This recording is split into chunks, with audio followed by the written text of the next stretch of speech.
of the media under the organized leadership of Sanef. My name is Zizi Kodwa. For this segment, I'm standing on behalf of Minister Jackson Mthembu, who could not join us because of ill health. Without any further waste of time, I shall invite the newly elected chairperson of Sanef to make his inaugural opening remarks to the President, Mr. Sibungalwa. Thank you very much, Deputy Minister Godwa. Mr. President, thank you for making the time to be with us tonight. I know that the last time we gathered like this, there was a different person who occupied this chair at Sanef, but I'd like to update you that we had a successful AGM 2 weeks ago, and I can assure you that it was a peaceful transition, so much that there were no letters exchanged between myself and my predecessor. And Mr. President, also to update you that Mahlatsi has been elected as our new Secretary General, and perhaps maybe that's an idea for you at the end of your term. And my colleague Adrian Basson, who's the editor of News 24, is our Deputy Chairperson, and Nobisa Makunga, the editor of the Sowetan, is the Treasurer General. And with us tonight are members of Council and also representatives of media houses. Mr. President, this meeting comes at a time, just a day actually after those devastating second quarter GDP figures, which showed us that COVID-19 has dealt major industries a blow. And I can tell you that our industries was no different.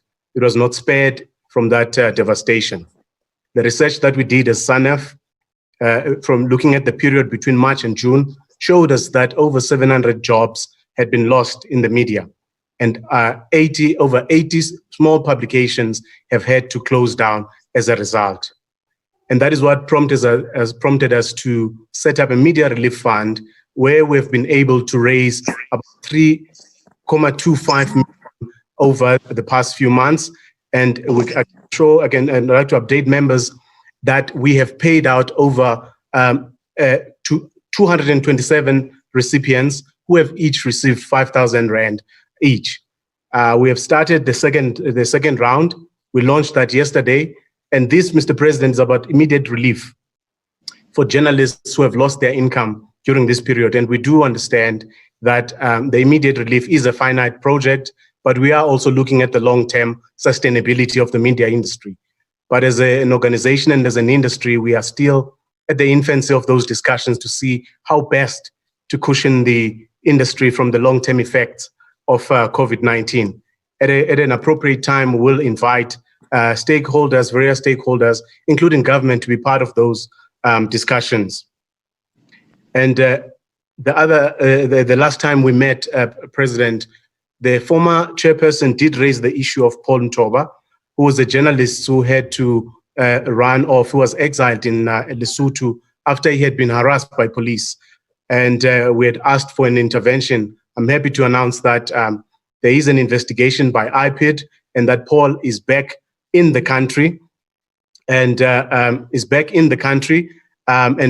as I said, is investigating. And subsequent to that, we have met with the leadership of the SAPS, and with the leadership of the SAPS, we are actually working on an MOU which will arm journalists and also the police as well, in terms of what they need to do and how to conduct themselves at crime scenes. I think this will be important as we've had a number of incidents of harassment of journalists, particularly under the lockdown period. And our concern is not just about South Africa, Mr. President. We are concerned about journalists also in the region, and also in the region of SADC and also the continent. That is why in July we wrote to you asking you to exert pressure on the authorities in Zimbabwe to release our colleague Hopewell Chimono, and we're happy that he has been released on bail. But we are concerned, we remain concerned about the continued harassment of journalists. As we've seen over the past few days, the harassment of our colleagues at the SABC, the foreign editor, Osofi Mukwena, and anchor Peter Ndoro, who were abused by officials that are linked to ZANU-PF and are part of the Zimbabwean government. I'm raising with you, President, because in your capacity as the chair of the African Union, you would be aware that the AU's Commission on Human Rights Human and People's Rights recently adopted the Declaration of Principles of Freedom of Expression and Access to Information, which is very explicit about the role of governments in terms of protecting journalists and not hindering them from doing their jobs. And we have seen also over the past 2 days, there have been incidents of harassment, particularly around the protest that clicks. And as an organization, we have issued a statement where we're actually asking for Parliament to investigate the behavior of some of the members of Parliament, and also the Commission for Gender, the Gender Commission, to investigate some of those incidences. And lastly, Mr. President, before I hand over to you, when we spoke to you the last time, you did make a commitment after that you will take questions after your press conference. That is why we appreciate your being here, but we'd like to see you extend that beyond Sanef and also ensure that at the end of your addresses and updates to the nation, that you do take questions from journalists. And we do also understand that because we are now in the process of economic recovery, it will be important, and that ministers in the economic cluster will be crucial in that process. We would like to implore you to impress upon them, because there have been ministers that have not been available to the media, while the rest of the cabinet has actually been part of the regular briefings, and which is what we appreciate. But we are particularly concerned about some of the ministers who have not availed themselves. So we would appreciate, especially as we get into this period, that they are available to local media. Once again, with those few words, let me thank you, President, for this opportunity on behalf of my colleagues. And colleagues, this is an opportunity for us to interact with the President. But before I do that, let me hand over back to the Deputy Minister, Zizi Kodwa. Yeah. Thank you very much, Chairperson, for your kind words and words of advice to His Excellency the President. I shall now again, without any further waste of time, give over to the President to give his opening remarks. Your Excellency, Mr. President. Well, thank you, Deputy Minister Kodwa. And thank you very much for your very good words of welcome. Newly elected chairman or chairperson of Sanef. I congratulate you. I welcome this opportunity to once again engage with the country's leading editors on matters that are critical to our nation, but more particularly at a time of crisis like the time we are going through now.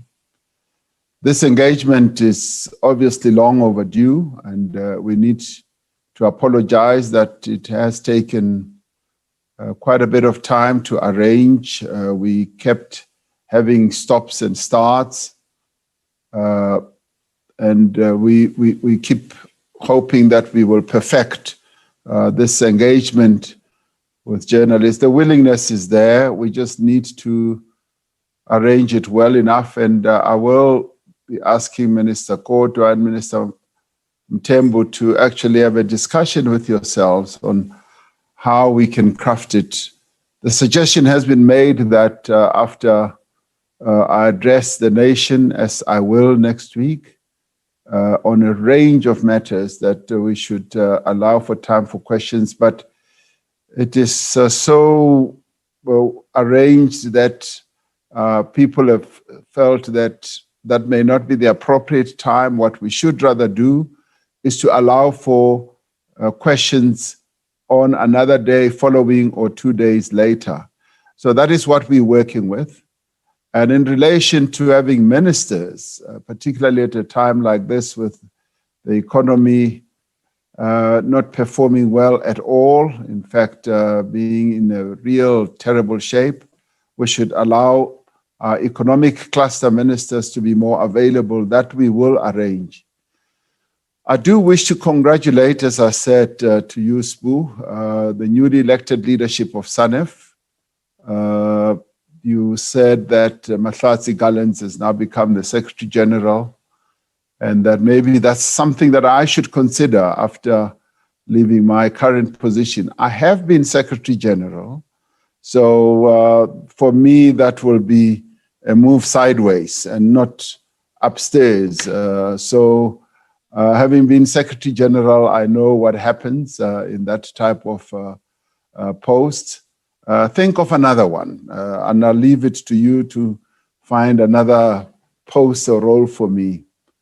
I also wish to pay my respects to those journalists and media workers who have lost their lives to COVID, and to extend my sympathies to their families and to yourselves as a sector, important sector in the body politic of our country. And I'm also at this stage extending my sorrow at the harassment that has been meted out to journalists, some of whom are your members, and you mentioned some names, and clearly there is action that we need to take to continue protecting, defending, and advancing the rights of all our citizens, but also of journalists. So there is work that we need to continue with there. This engagement takes place as government is focused on three critical areas. Clearly, the first one is COVID-19.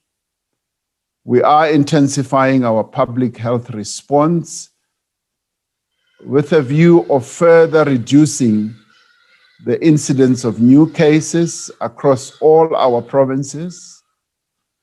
This includes strengthening case identification and contact tracing systems to trace and isolate contacts as quickly as possible.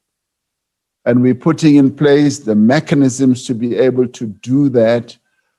We are maintaining the readiness of our health facilities in case of further surges, as other locales in the world have seen surges after a decline. And we are also expecting that we could have sudden surges, but we are maintaining our state of readiness in a number of ways. We're working to prevent this second wave of infections. This includes, of course, encouraging people to maintain prevention measures, the messages that we've been beaming out to people about social distancing, wearing their masks and avoiding gatherings, and regular hand washing as well as sanitizing. We're working with unions and other stakeholders to ensure that frontline workers do receive the support and protective equipment that they need as they continue to do the incredible work that they do to protect South Africans and care for those who are ill from COVID-19. The second issue that we are focused on is the economic recovery. As you correctly said, Sbu, yesterday we received devastating news. You always accuse me of saying that I'm shocked. I wasn't shocked because right at the beginning of COVID-19, I did say that this is going to be a devastating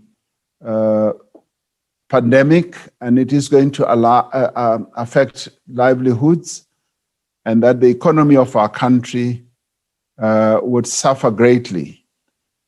And so when the news came through yesterday about this 51% downscale, which obviously is annualized, but effectively it will be 16% or so, it was very much in line with what we had expected this pandemic would do. So we did expect that we would have to, having come up with assistance packages twice, that we would need to come up with a recovery program or plan. Right now, we are working closely with social partners in NEDLEC on a common agenda for economic recovery, which will help to feed into government's economic recovery strategy. We have had to do this, much as a number of people said, go ahead and just come up with a recovery strategy. We've had to do this because our partners, social partners, have all come up with a number of ideas, and wonderful ideas, I might add, from the business side, from the union side, from community. And so government has had to engage with all these social partners, and we've got this fantastic platform, which is NEDLEC, which enables and allows us to be in conversation. And I met them initially, and I gave them 3 weeks that they should present a plan to me. They've been working at this. They needed another week extension. So that is now being, if you like, panel beaten into shape. There is broad agreement on the key elements of the plan, including the key priorities, clearly delineated objectives, the key priorities that we need to focus on to give effect to recovery, and what we now need to do going forward. Implementation has been highlighted as the key area that we must focus on. But some of the key elements of it is infrastructure investment.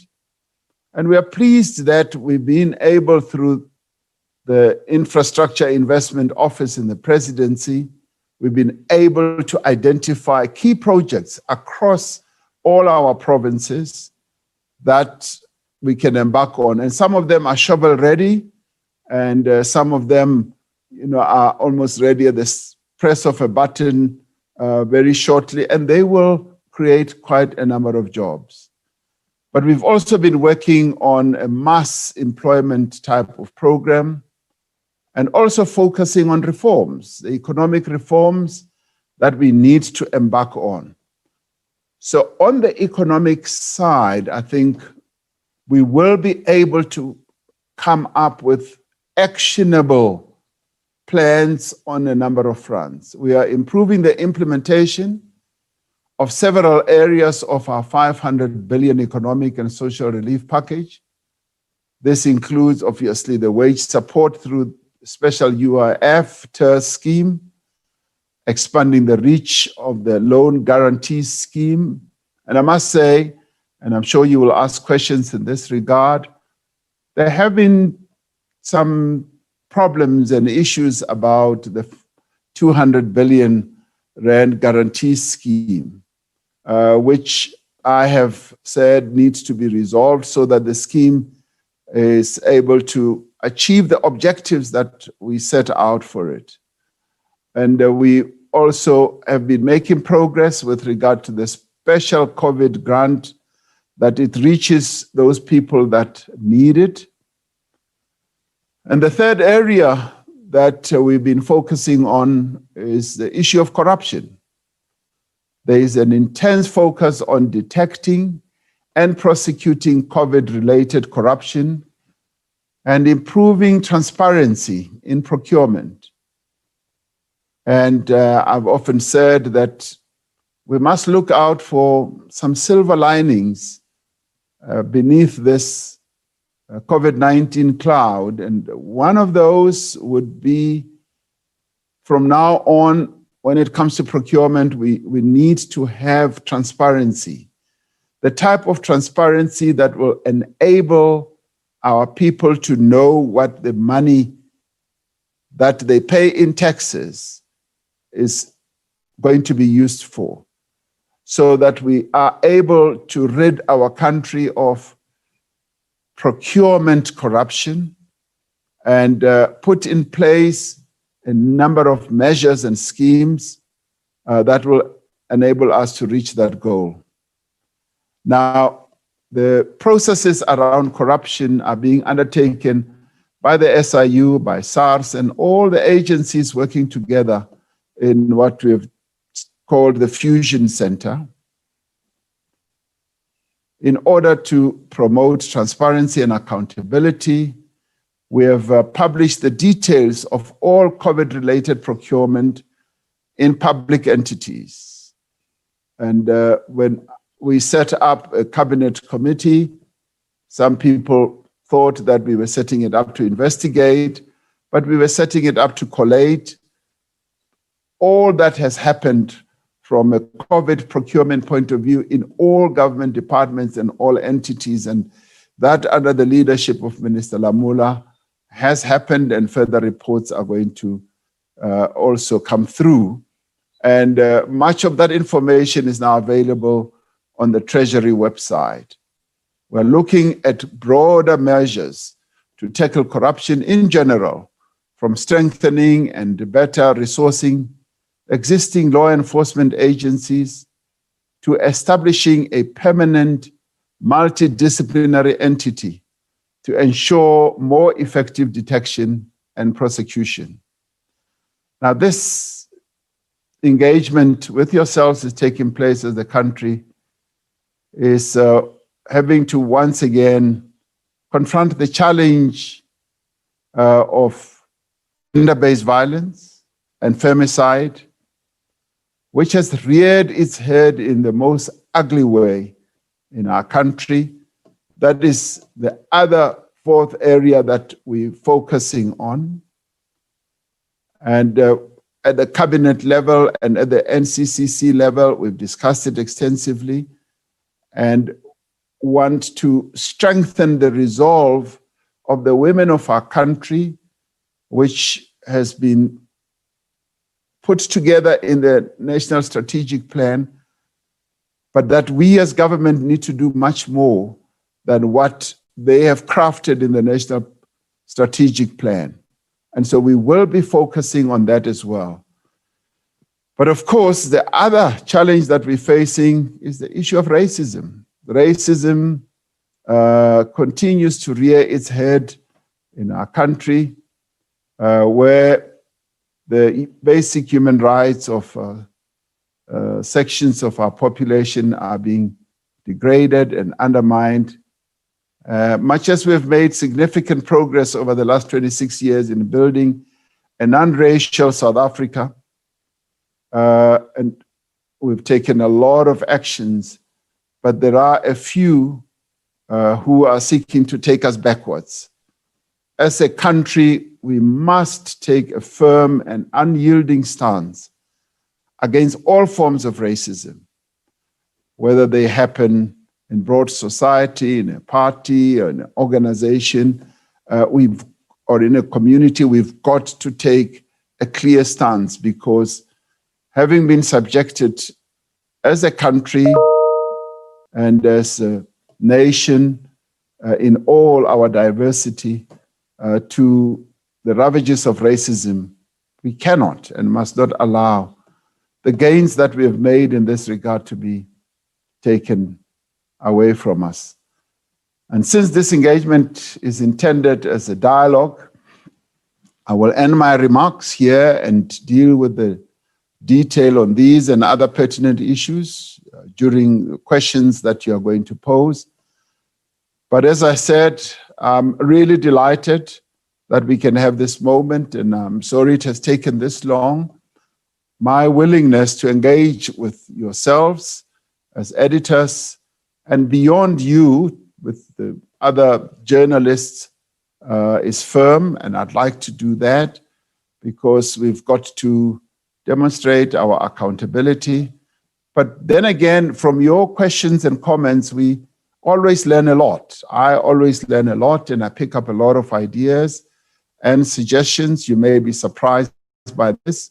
And so in the dialogue, as you pose questions, you may also want to make proposals, because you have the vantage position of spending most of your time having a much more globular look at what is happening in our nation. So it is a pleasure and a joy to be conversing with you, and thank you very much for affording me this opportunity to be with you once again. Thank you. Thank you very much, Mr. President. Thanks very much for those remarks. I see that members have not raised their hands in the participants board. But however, maybe I should allow the new leadership to provide leadership on these questions. Shall I ask the chairperson, Sbu, to ask for the first question, the second question asked by Ms. Nwabisa Makunga and Adrian Passon. Those first three questions to the president. Over to you, Sbu, in that order. Thank you, Deputy Minister. Can you allow the members to go first with the questions, and then I'll ask my question perhaps towards the end as we close off, with your permission. I accept your leadership, my leader. May we allow Ms. Makunga? Sure. Thank you so much, Deputy Minister. Mr. President, thank you so much for this opportunity. You speak obviously about corruption, which we all know is quite a pressing issue in our country at the moment.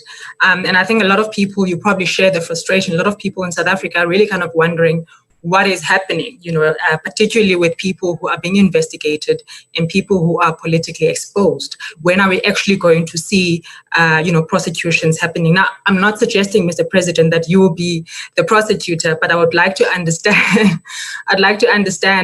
if there are certain conversations that are happening, if you don't mind sharing, particularly with law enforcement agencies such as the NPA, where you are able to come in and assist as far as capacity is concerned, because I think that's probably the part where you would be able to assist in that regard. What kind of conversations are happening with our law enforcement agencies as far as capacitating them to do what they need to do? Thanks very much, Ms. Makunga, followed by Adrian Passon, followed by Mzekezeke, in that order. Good evening, Mr. President and colleagues. Thank you for having us. Mr. President, my question concerns the matter of excess deaths and COVID-19. We have seen quite a disturbing number being reported by the Medical Research Council of excess deaths, now in the region of over 42,000 since the outbreak of the COVID pandemic in South Africa. And there is obviously an informed view by scientists, Mr. President, that many of these deaths, even over 50% of them, could be attributed to the COVID pandemic, which would then push up our mortality figure considerably to around 30,000. Which will take us to around 500 deaths per 1 million people. Mr. President, are you concerned that your government is taking decisions based on the wrong data, that in fact our COVID mortality rate may be quite higher than the about 15,000 that we currently have formally, and that this is a big issue for you when you have to make decisions about opening up the economy, etc. And following from that, what is your response to the call by the South African Medical Research Council for the Department of Home Affairs and Statistics South Africa to speed up the processing of death notifications so that we have a much clearer picture of the exact number of COVID deaths? Thank you very much. Thank you very much, Mr. Adrian Passon. Mr. President, your last question on this round is from Kanita Mzekezeke Handas. Thank you very much, Zizi. Mr. President, thank you for the opportunity. Just two very quick questions. The first, Mr. President, is, does your conscience allow for people implicated in corruption to earn salaries from taxpayer funds while their cases may be unending? And these are people from your political party. So they step aside, they don't report to duty, but they'll still earn hefty salaries. Do you agree with that on principle? The second, Mr. President, is the World Health Organization's Director General has labeled PPE corruption as murder. And the Auditor General, Mr. Makwetu, has released a report painting a really devastating picture of corruption, price gouging, but also the fact that, there was shoddy PPE that was delivered to government. As a result, I really want your most visceral thoughts around the matter. How do you even begin to tackle it, and just the shamelessness and immorality of what we saw during the emergency procurement? Thank you very much, Zizi. Mr. President. Thank you. To the question that Makunga raised, obviously there are quite a number of people who are being investigated right now. Let me start off by saying, when I met all these entities that are in the Fusion Center, I said, I'd like the SIU, which is leading the charge in terms of the investigations of these, to report to me every 6 weeks. They have reported, and they've made considerable progress. And obviously, the investigation is left to them. They must investigate independently.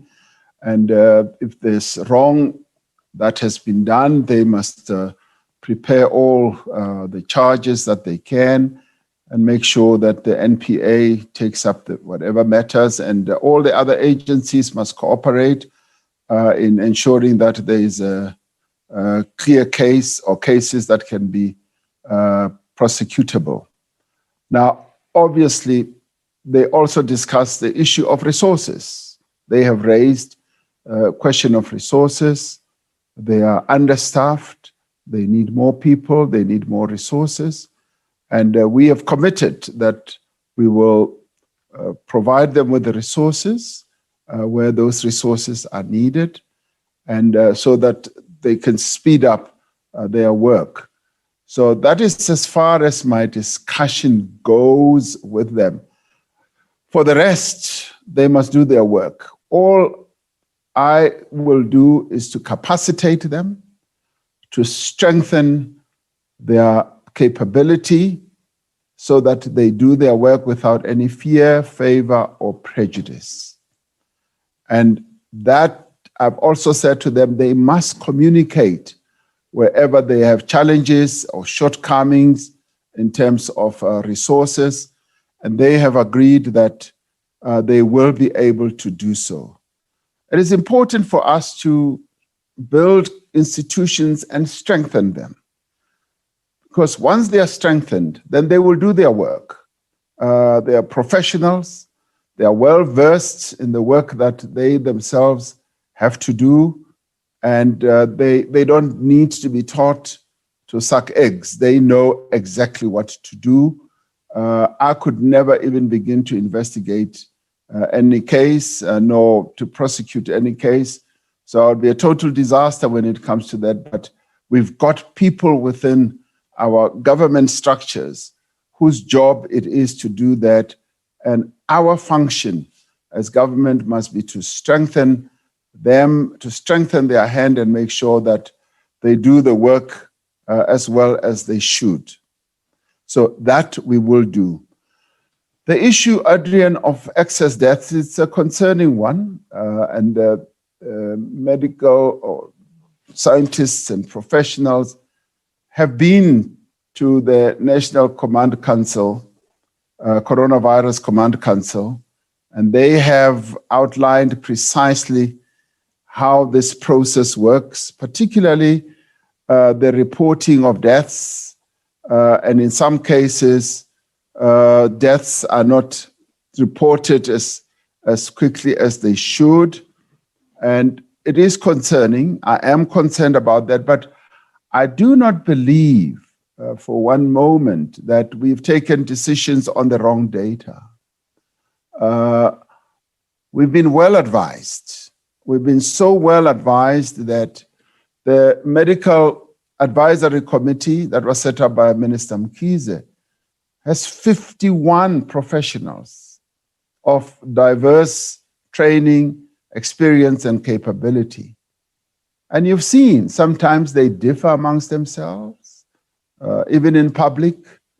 And that is the richness of the type of advice that we get, that we're dealing with people who are real professionals and who, as they advise us through the Medical Advisory Committee, we know that we're getting the best advice. And I recall, Madiba always wanted people of diverse views to advise on any issue.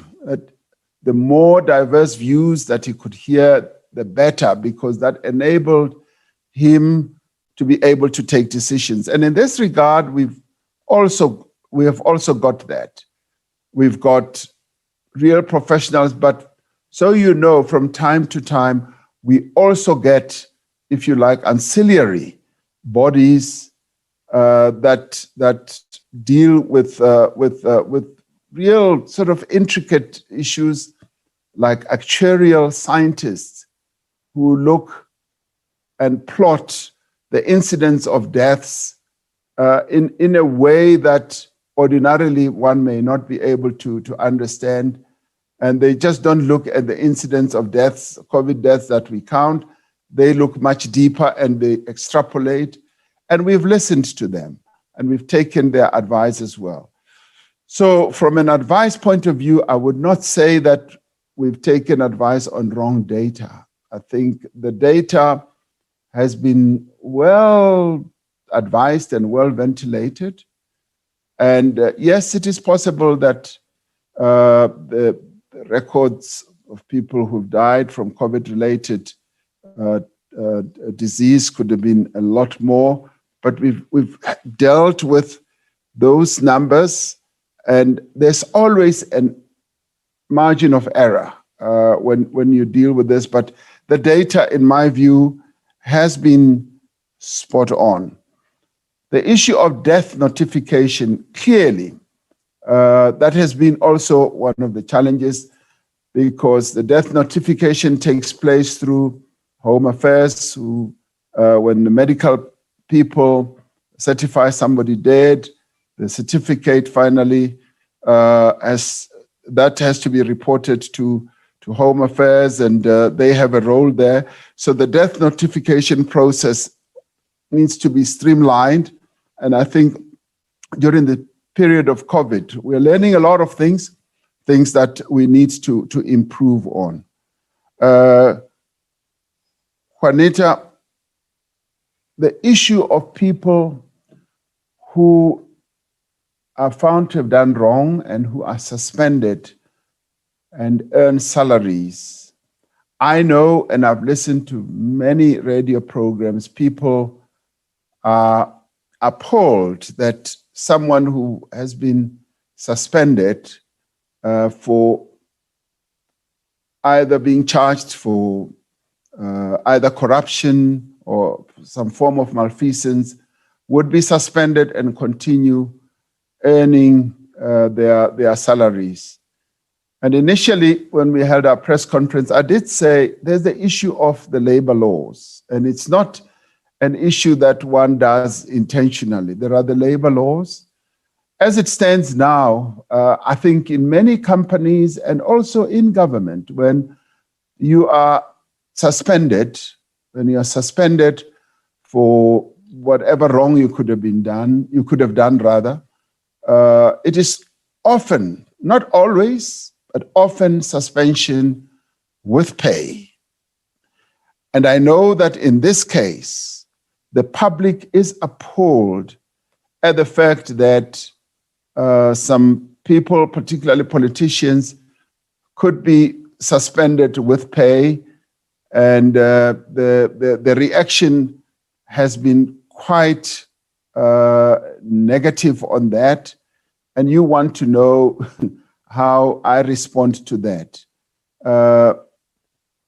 As an employer in government, when we suspend people, and I had to suspend a director general the other day for an alleged wrong that that person has committed, we suspended that person with pay, because that is the rule, that is the done thing, and that is the labor law sort of protocol.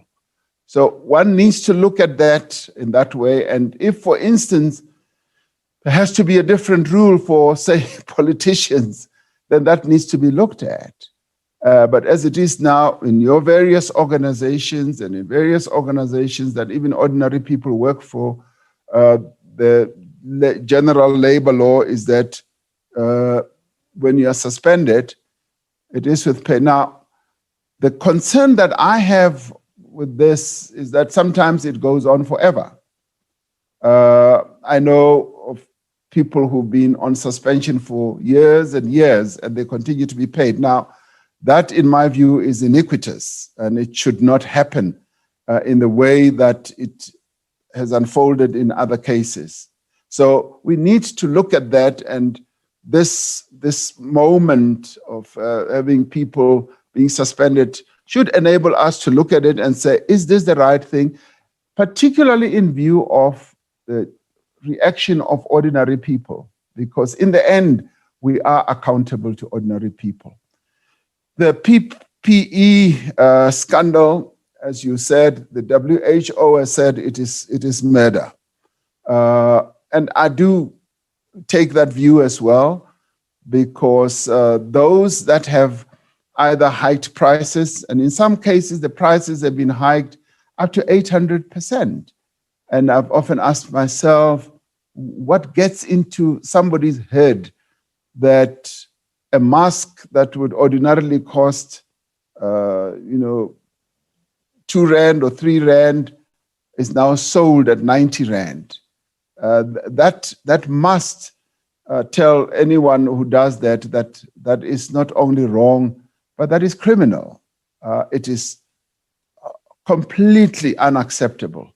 And I subscribe to the view that the WHO has put on it, that this is akin to murder. And including, Juanita, the issue of shoddy equipment or products. That too, where someone, a supplier or manufacturers shoddy products, and then they are then on-sold onto government, and government pays, and sometimes pays in advance.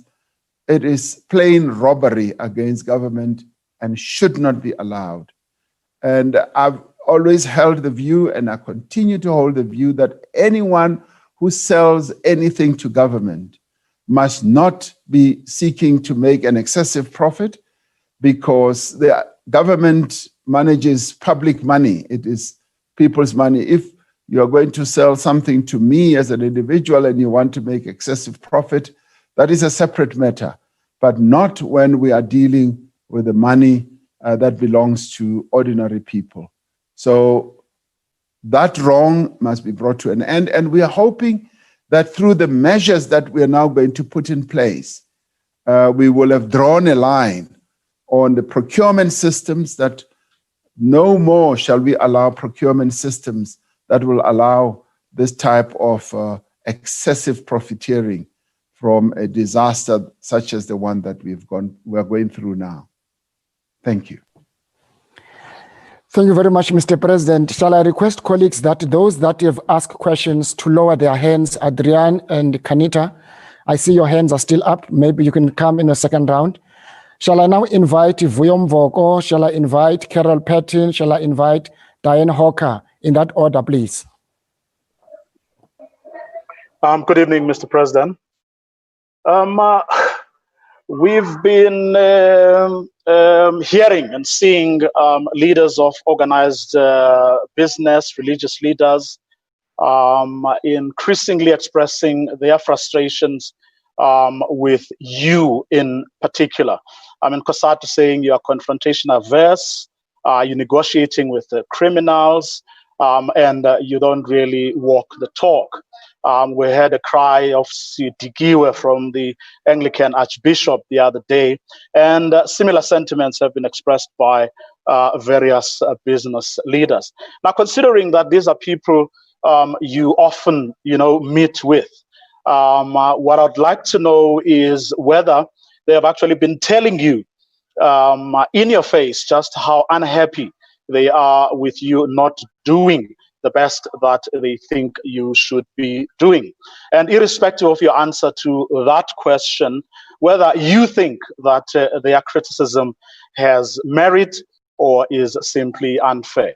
And then my second question is on the back of the stats that were released yesterday, the GDP numbers that were released by Stats SA, and with the NEDLAC conversations that you alluded to in your opening remarks, would you say that what you've put on the table in front of civil society, business, and organized labor is the best that your government has been able to put place. And in answering that question, perhaps highlight for us perhaps 3 key areas that or issues that the government has put forward to date, but also perhaps account for the performance of several of your ministers in areas that you previously identified as priorities, and ICT being one of them, on the back of an ICASA that announced recently that there's been another delay in the auctioning of the spectrum, yet you had identified this area as a priority. Thank you.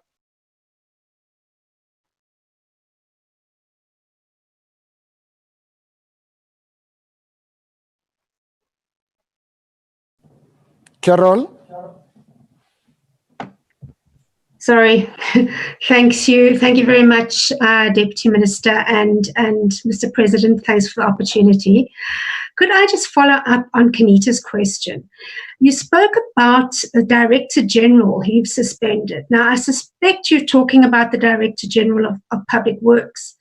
Now, that director, no, is that not right, Kudi? Anyway, the Director General of Public Works has had an adverse report about him. He's the one responsible or allegedly involved in the corruption around the funerals, the big state funerals, Winnie Mandela's funeral and so on. Now, that report has been around for a year, but he was only suspended a couple of weeks ago. Now, I don't know if you can explain why that sort of thing happens, because obviously then if that's the case, it's going to take years while people sit at home on full pay. And then if I could, I would just like to ask some economic questions. I hear what you're saying, that it's important to consult with the social partners. But there are 2 things that you really could have done that could have been done, quicker without any consultation. Now, the first one is the ICASA auction, and I mean the broadband auction, and Vuyo just mentioned it. But what do you think of that? Are you satisfied that ICASA has now decided to delay this auction, or is there anything you could have done about it, or you can do about it? And then secondly, we're in an electricity supply crisis. It's strangling the economy. And the quickest way to get megawatts onto the grid is to allow businesses, industry, agriculture to generate their own electricity. Now, the DMRE says no, if they want to do that, they must get licensed. Now NERSA has this entire year, it has given out 5 licenses. So it's puzzling as to why, when you say there's an emergency at a crisis, you still have this regulatory environment which is so slow and which is bogging down the economy. Thanks. All right. Good evening, Mr. President, and to the other colleagues on the call. My question is relating to the two of the priorities which you mentioned, Mr. President, as part of the government's priorities, one being the fight against gender-based violence and the second being the fight against corruption. And I'm sure you would know that the process of state capture doesn't only involve the looting of the state, but also the hollowing out of important public resources that would actually be able to aid with these types of fights. Just a month or so ago, the NPA had told Parliament that the NPA simply doesn't have the kind of resources that it needs to fight the corruption that is already on the books. And this excludes any of the PPE matters that have now arisen. So my question is, are you confident, considering that you are talking quite tough on corruption, that those who need to act on it have the appropriate resources to be able to actually do their jobs, considering that they have said that they do not? Your Excellency, Mr. President. Thank you, Vuyo, about the frustrations that people have expressed I'm aware of those frustrations, and some of them are frustrations that are borne out by people who expect dramatic action. For instance, and I've been asked this repeatedly, when are you arresting all those people who have been involved in corruption? When are you putting them in jail? When are you prosecuting them? And I have on a repeated basis said, my task is to strengthen the organizations that should do their work. And I've repeatedly said, the day you have a president who will go out and arrest people, prosecute them, and jail them, you should run for the hills. And that is where the sharp end of the frustration has been. And that is where people have said, Sitikiwe, because they have been frustrated by the slowness of some of these processes taking place. And yes, they have rightfully been frustrated also by corruption that they have seen growing. And they're justified to be frustrated. And even our colleagues who are involved in those organizations have themselves, as I have expressed my own frustration to them, that when are we going to see movement? They have said, President, the lack of capacity is quite huge. The state capture process hollowed out the capability. People who were good at their job were marched out, they were dismissed, they were pursued until they left, and some of them were compromised. And as a result, we are where we are today, where the system has been so weakened. And what we are now seeking to do is to strengthen that system. From SARS, which had been weakened, we're strengthening it to the NPA and a number of other institutions.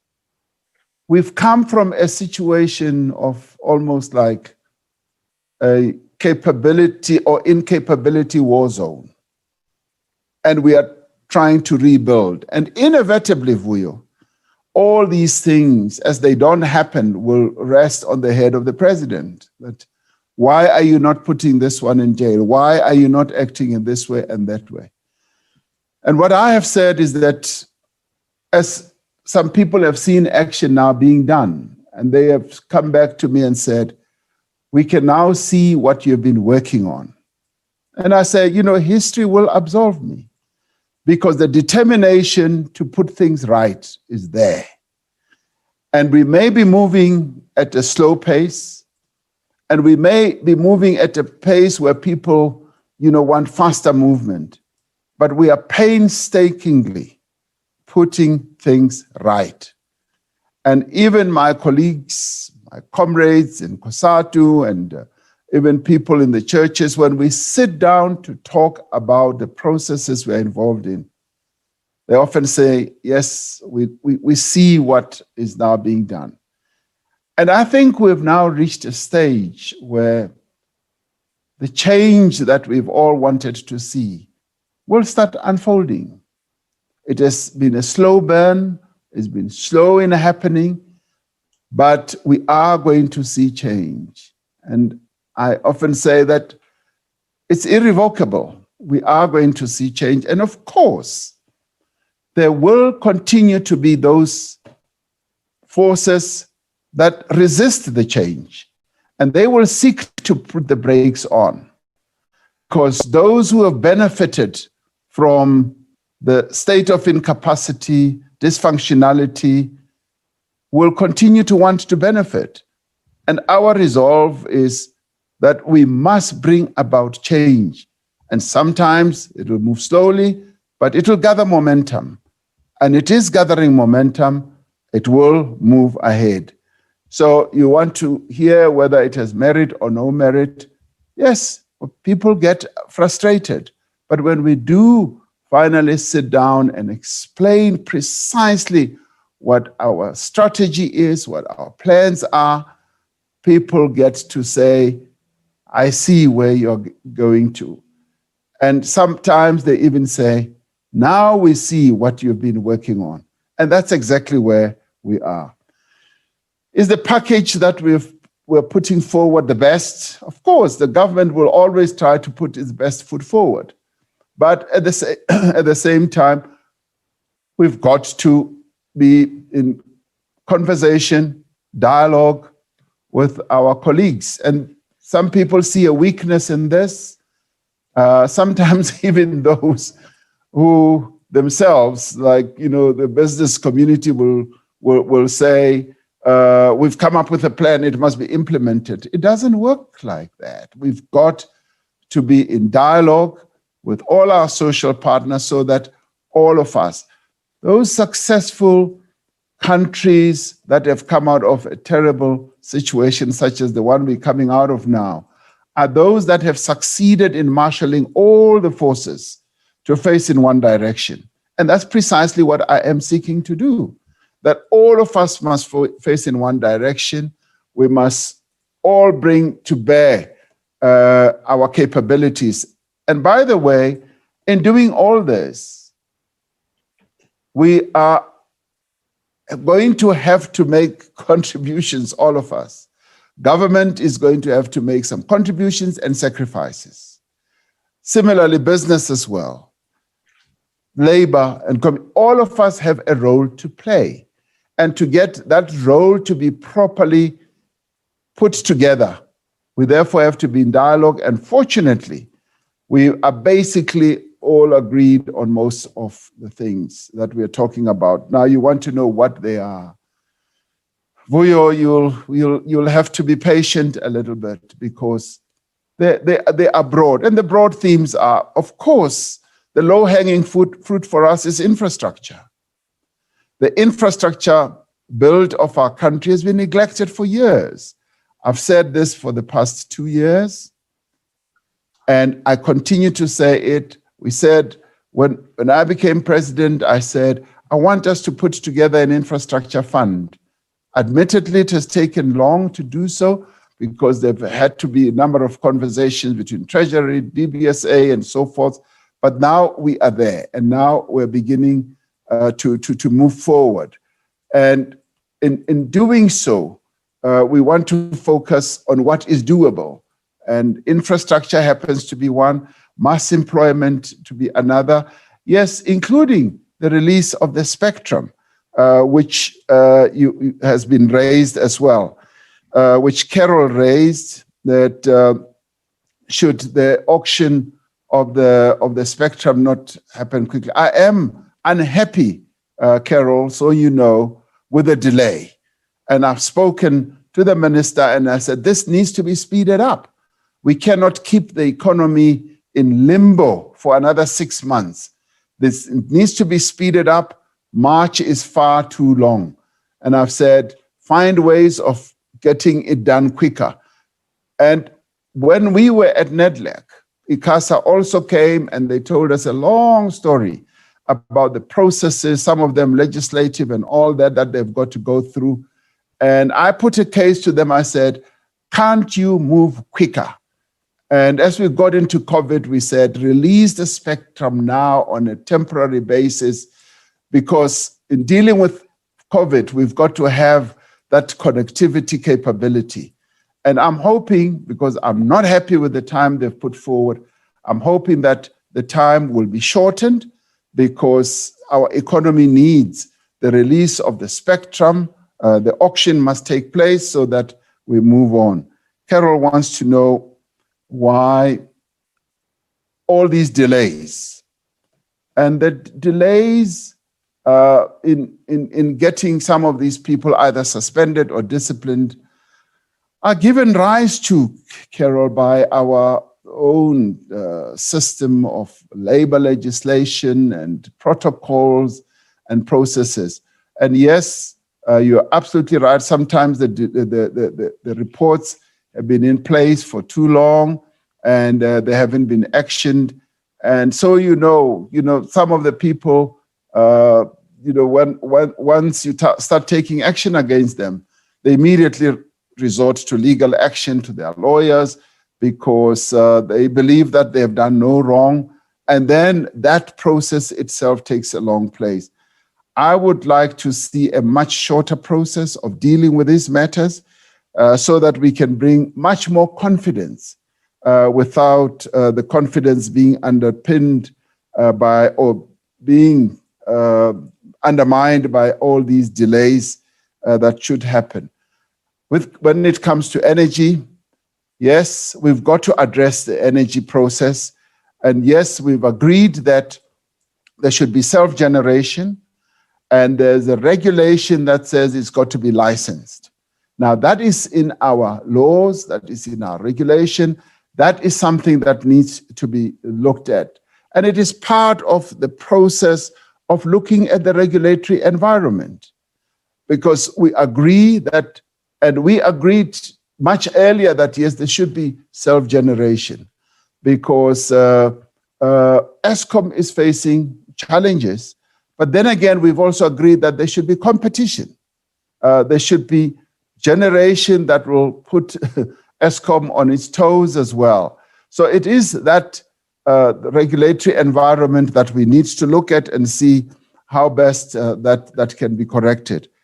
I've answered the other issue of the hollowing out of resources because one of our priorities in the end, which maybe one did not articulate right from the outset, is to strengthen the capacity of the state.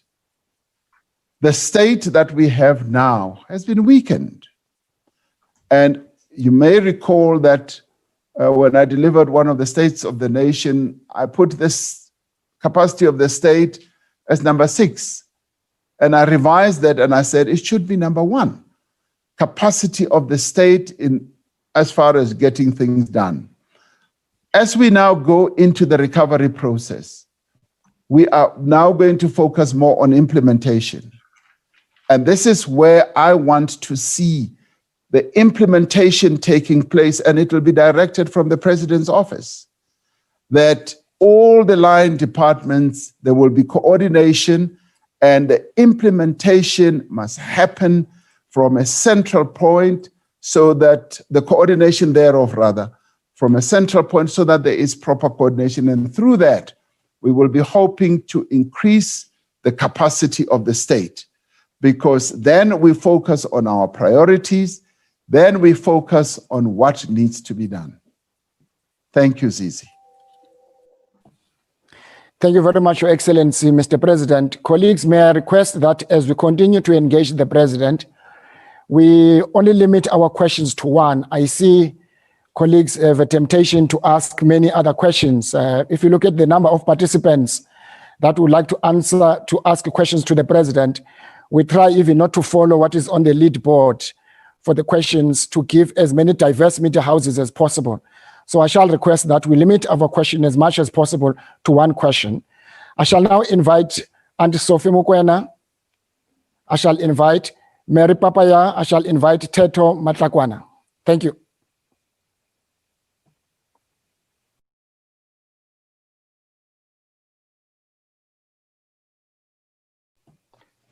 Auntie Sophie.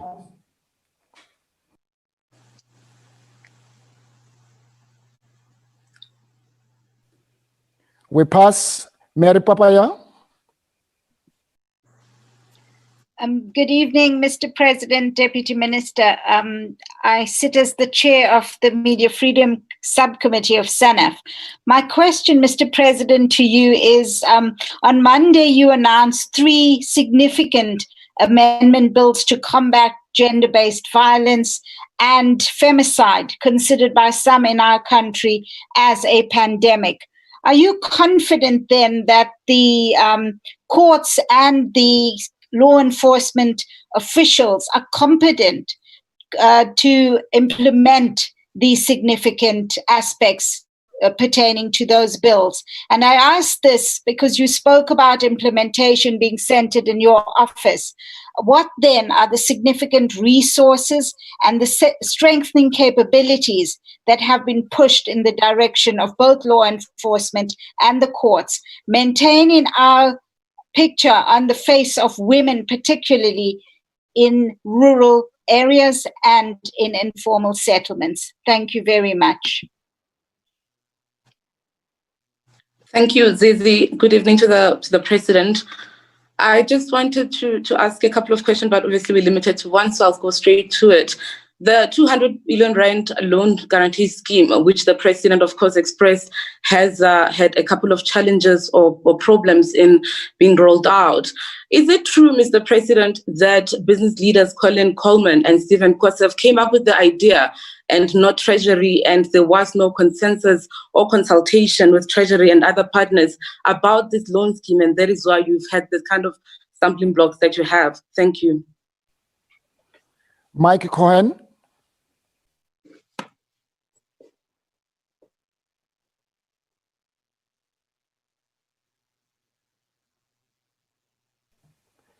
Mike Cohen.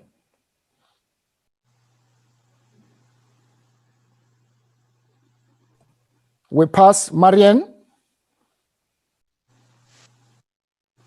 Good evening, Mr. President. Thank you very much for the opportunity. Very briefly, many of the proposals that government seems to have been putting on the table, be that spectrum release, be that infrastructure, be that mass employment programs, have been on the table and have been around for a very long time already. What makes you think, or what makes you hope, that these initiatives will work now? And how will you find the political will, both within your cabinet, but also within your governing party, to ensure that things are being implemented when it gets difficult, like, for example, organized labor opposition to any pay cuts of the public service wage? Thank you very much. Thank you, Marianne. Mr. President. Right. From Mary, the gender-based violence and femicide commitment is real. Am I confident that we will achieve our objectives and have the national strategic plan implemented? My answer to that is yes. I've never been more serious about anything more than getting to address gender-based violence and femicide effectively. And that is why I've taken the lead on this matter, and I'm encouraging all other leaders in government to take the lead. It is a serious pandemic. We've got to make sure that the women of our country feel safe, and we've got to implement that national strategic plan. And we will allocate resources to have the plan implemented. We'll strengthen our courts. We're in the process of training judicial officers, prosecutors, and our police. And this is going on. And the good thing about having the council, which is made up of the women of our country, is that they are going to be the monitors and the evaluators, and they will be reporting that certain things are not being done as set out in the National Strategic Plan. But I want us to do more. I want government to do much more. For instance, when I've asked how many houses of shelter, the Tutuzela shelters do we have, and they tell me the number, and I say, that's not enough. We've got to have a shelter in every municipality across the country.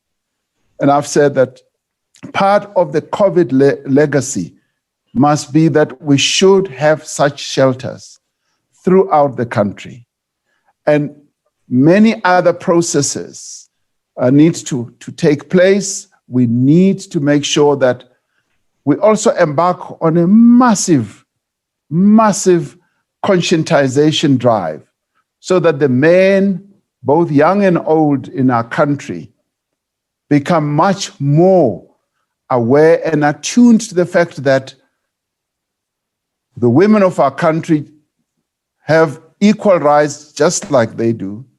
They do not own the women of our country, and the men of our country should not abuse the women. The men of our country should not abuse the women of South Africa through either murdering them, raping them, or beating them up. Those are the important levels that we need to get our men in South Africa to get to. So we've got to have a very strong conscientization process and focus on the boy child as well and on men. And this is a mobilization that will start spreading more and more throughout the country. It is a pandemic that we must address and finally defeat. And all the institutions, the courts, the prosecution service, various NGOs, various organizations need to join hands. And in the end, we want to see men leading this campaign. We want to see men in the forefront, talking to other men, making sure that we implement. We want to see men going to police stations to check whether the kids are in police stations. We want to see men complaining about the way police turn women who've been violated or raped away, because in some cases that still happen. So that is the level of real determination that we need to see in this regard. The 200 billion, there seems to be a number of stumbling blocks, and there are people who say that they came up with the idea, and you know, success has many parents. People will always say, I did this, I did that, I did that. The fact of the matter is that we raise the issue about the assistance that needs to be given to businesses in our country, businesses that employ people, businesses that through the COVID devastation, we're going to face considerable difficulties. And we said that government would be willing and prepared to guarantee, to stand behind the loans that could be given. Now, my frustration is that the conditions and the criteria that is being applied to these loans is just prohibitive. Many businesses are being turned away, and they're being turned away because they don't meet this criterion set by this bank, set by either the central bank and all that. And I'm saying the criterion needs to be aligned with the moment that we are in. It needs to be aligned with COVID. COVID has devastated many businesses, so we need to assist those businesses, and we need to lower those thresholds and make sure that businesses do succeed. Of course, we are not saying just give money away willy-nilly. We're saying there are quite a number of businesses that need to be looked at in a progressive way, not in a conservative way, in the way that typical banks or banks typically look at applicants for loans. So I'd like to see the criteria reformed or restructured so that more and more businesses can apply. I mean, I think it is scandalous that only 18 to 25 billion of the 200 billion, almost 6 months later, has been allocated. The government is prepared to stand behind this money. We're not saying you should throw money away, but we're saying support the businesses.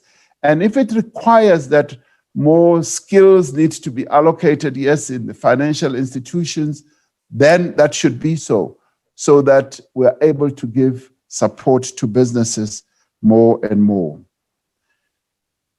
Now, the other question is that these plans, infrastructure, mass employment, the spectrum, you name it, have been there for a long time. Yes, indeed. We've often spoken about these. But now we are saying implementation is the name of the game. When it comes to infrastructure, as I said over and over, that infrastructure is the flywheel that should turn our economy around. we now have an office in the presidency that is driving this, working under obviously the supervision of the Department of Public Works and Infrastructure. We're fortunate to have had someone who's both an engineer, attuned person when it comes to governance, who has been a mayor in a metro, who knows how to get things done. And that's where we are now. We're now getting things done. The shovels are moving. And we're going to see more and more of that happening.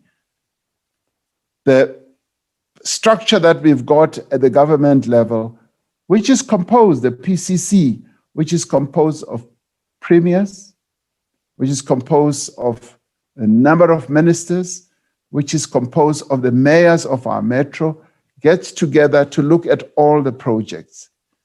Now, this in many ways is happening for the first time, where we are able to have an aerial view, but more importantly, we also now have the great benefit of having been able to get commitments from financiers, from funders, that go up to 340 billion rand. Now, these are projects that, yes, we've spoken about a lot in the past, that are now about ready to get moving. And it is why we are saying we are pivoting the recovery process on a number of key priorities. And one of them is infrastructure, yes, mass employment. The mass employment one, we got the money allocated, and I insisted that we needed to have 100 billion rand. And we've now got 19 billion in this budgetary cycle. That is now going to be allocated to the mass employment project. Now, that is now going to get underway. And the spectrum is now going to be issued. And I know that the level of confidence by many people is pretty low, because we've delayed in an inordinate manner to have all these projects done and implemented. But we're now facing a new era, and it is an era of strengthening the capability of the state, of getting things done, and it is going to be implementation after implementation. That is going to happen. Thank you. Thank you very much, Mr. President. I now recognize the following Tandeka. Unfortunately, I don't have your surname. My apologies. Judy Sanderson, Janet Hurd, and again, Mike Cohen, in that order.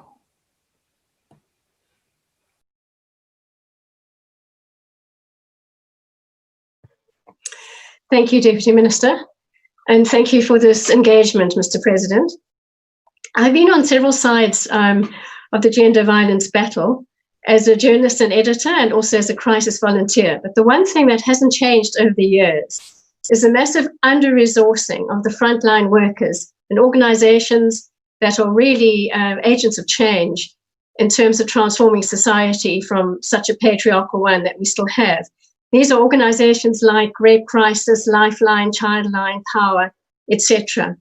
And what seems to happen when there's a lot of talk at these workshops around gender-based violence is there's a lot of talk about the government structures, which are important to capacitate. But really, why is it that so few resources are being given to the real front line of this battle, which is really these civil society organizations and NGOs that are really doing all the crisis work and are also changing attitudes? And I would have thought that a massive injection of funds and support to these organizations that are already there, running shelters and crisis centers in hospitals and townships and clinics and everywhere, but very under-resourced. Why don't they get the necessary funding and support? Thank you.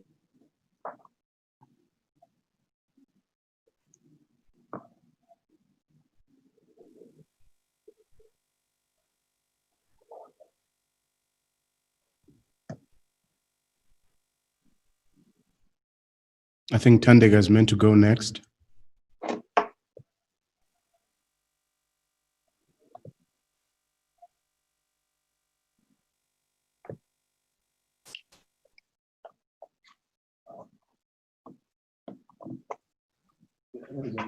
Can we take Mike? Yes, thank you very much, Mr. President, and for giving us this opportunity. Mr. President, can you give us a deadline on when your economic recovery plan is going to be finalized and where the money is going to come from? Will there be more money coming from the government? And secondly, in terms of implementation, are you considering making cabinet changes to speed up the plan in those areas where things are not happening as you would wish them to? Thank you.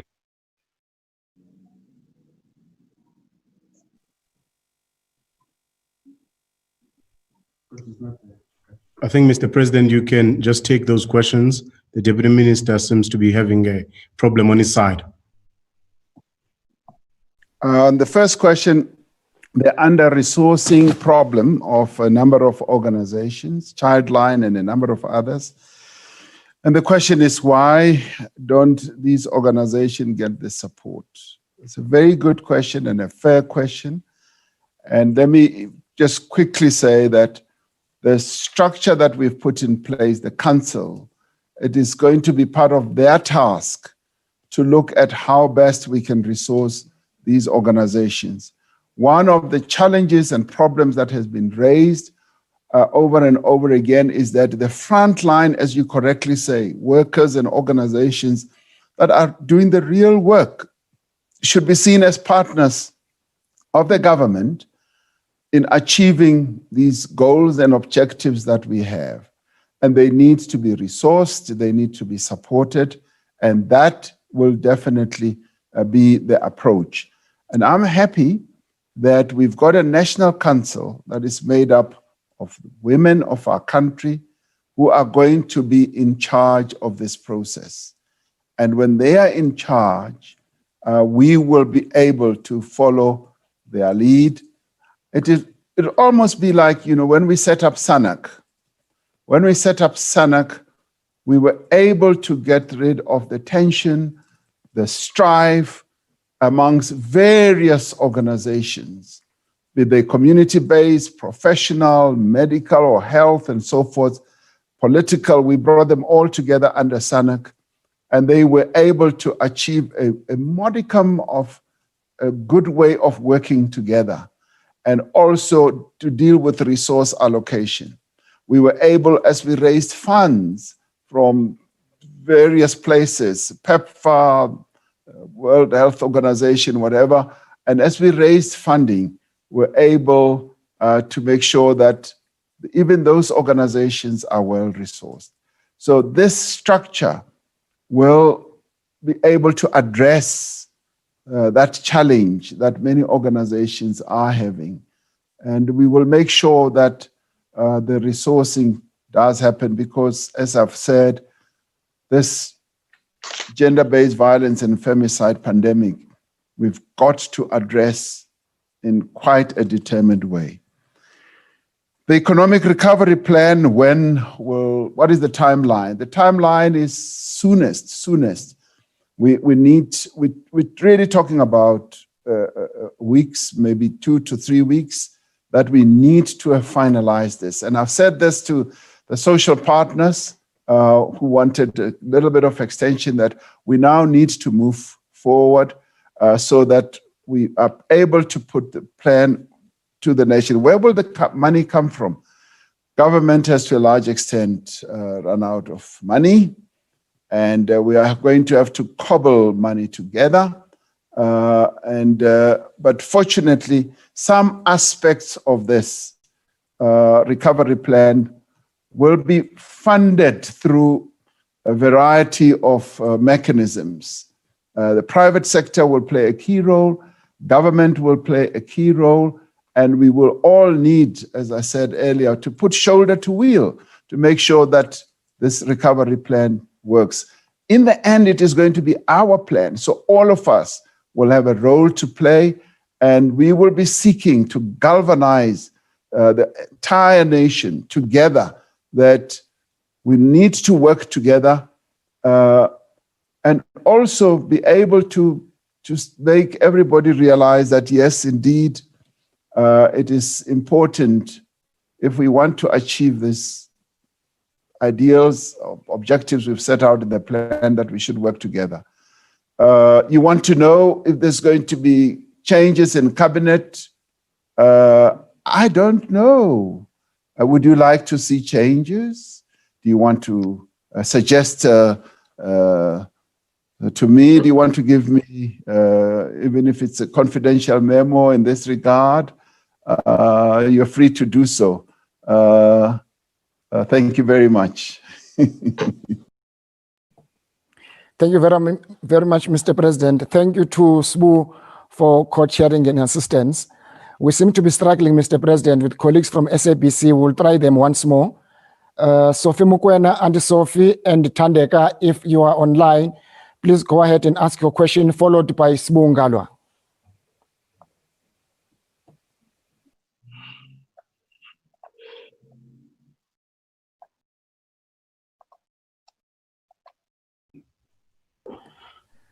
Mr. President, we don't seem to be succeeding to get SABC colleagues. Shall I ask SBU to go ahead, followed by Matlatsi, as well as Janet Heard? Thank you. Thank you, Chair. Mr. President, you've said that you are not shocked at the GDP figures, and I think that everyone did expect that there will be a contraction. But it looks like there's a perception that says that the shock actually for most people comes from the extent of that contraction. And there seems to be a perception that government may have been a bit excessive in implementing some of those restrictions.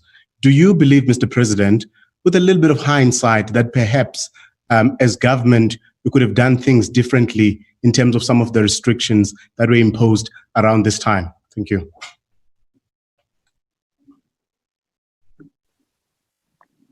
Thank you very much, Zizi, and good evening, Mr. President. And yeah, the Secretary General job is not as fun. Mr. President, I just want to push you further on the comments that you made earlier, saying that the labor laws are what constrains you, and that's why people are suspended and then still getting salaries. But with all due respect, Mr. President, people like MP Bongani Bongo are political appointments. They didn't submit their CVs. Why are we using the labor laws as an excuse? Surely, as a party and as a governing party, you want those that represent best the values of the party to be representing you in parliament. Why are we using labor laws as an excuse for political appointments?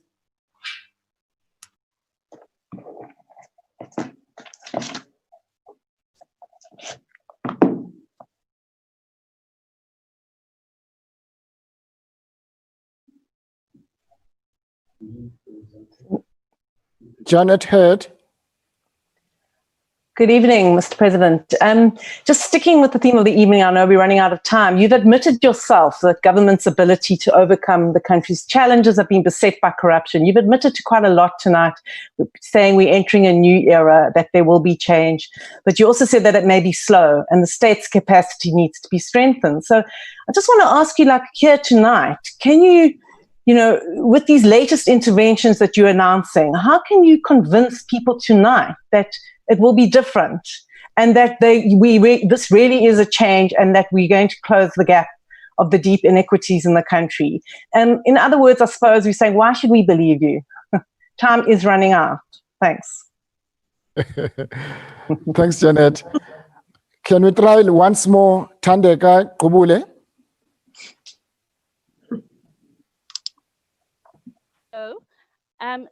Zizi, I would like to ask the President to comment on whether our stimulus package was sufficient or not. And now, since a stimulus package has to be new money pumped into the economy, why did we see so little new money in the 500 billion?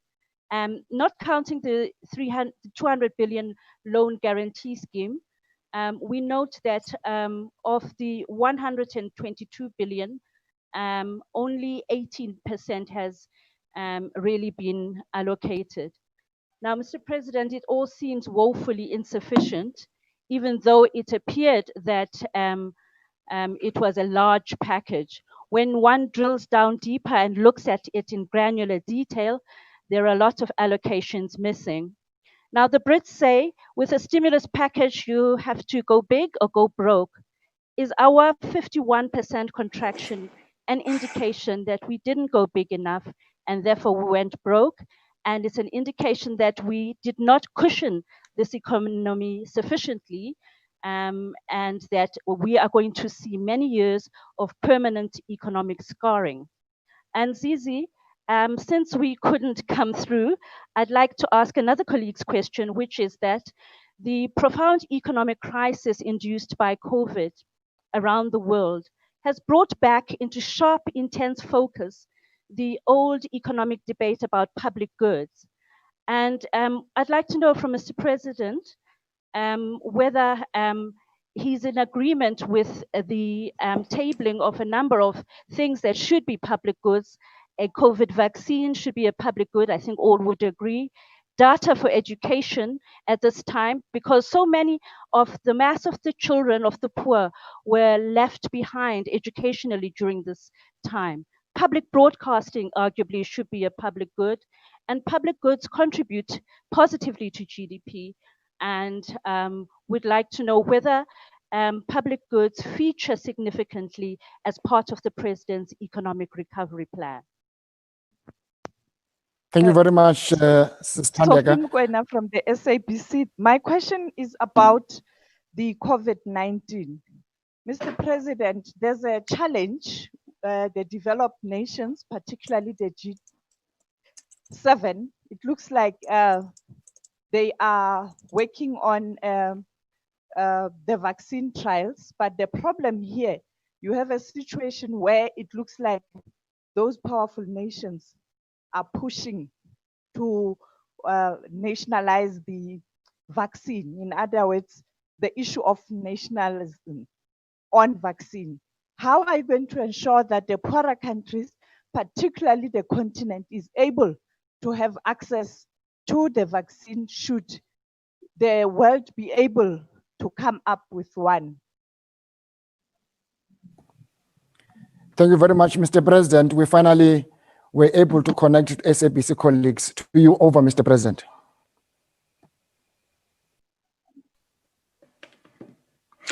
Thank you. Thank you, Deputy Minister Kodwa.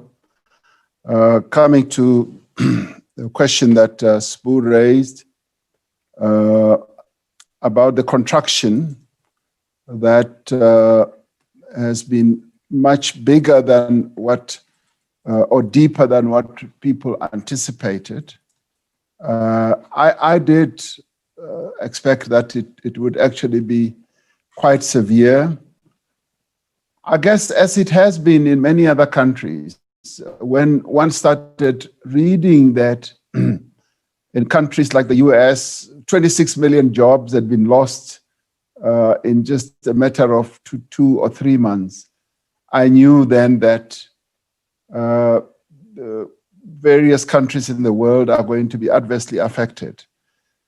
But we were in quite a different situation and position because we entered the pandemic, the coronavirus pandemic, on a weak wicket. Our economy was already severely negatively affected. We had been downgraded by the rating agencies.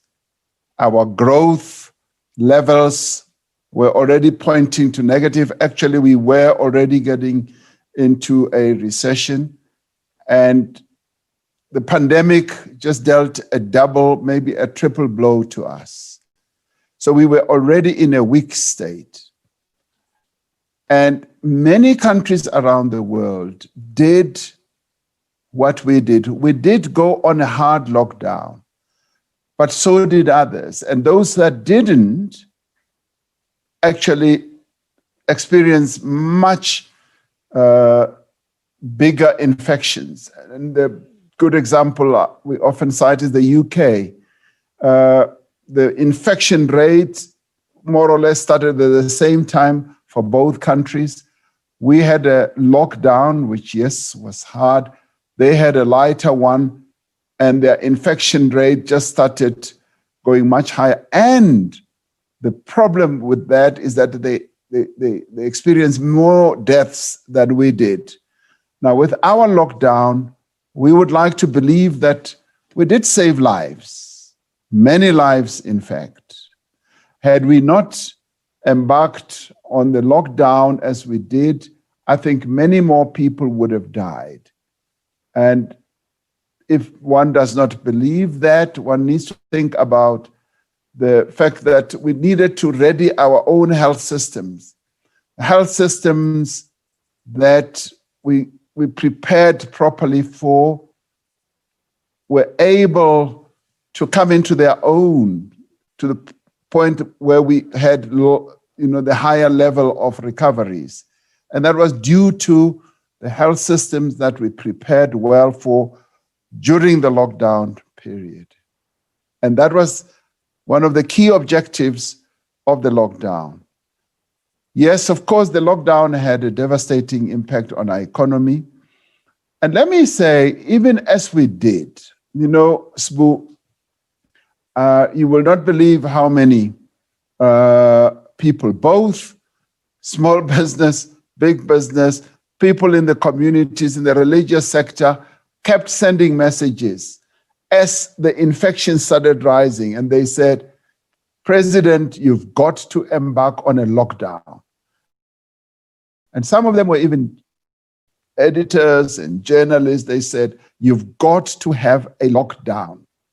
And so the lockdown was immensely supported right at the beginning. And for it to be effective, it had to be a total lockdown, which many of our people appreciated.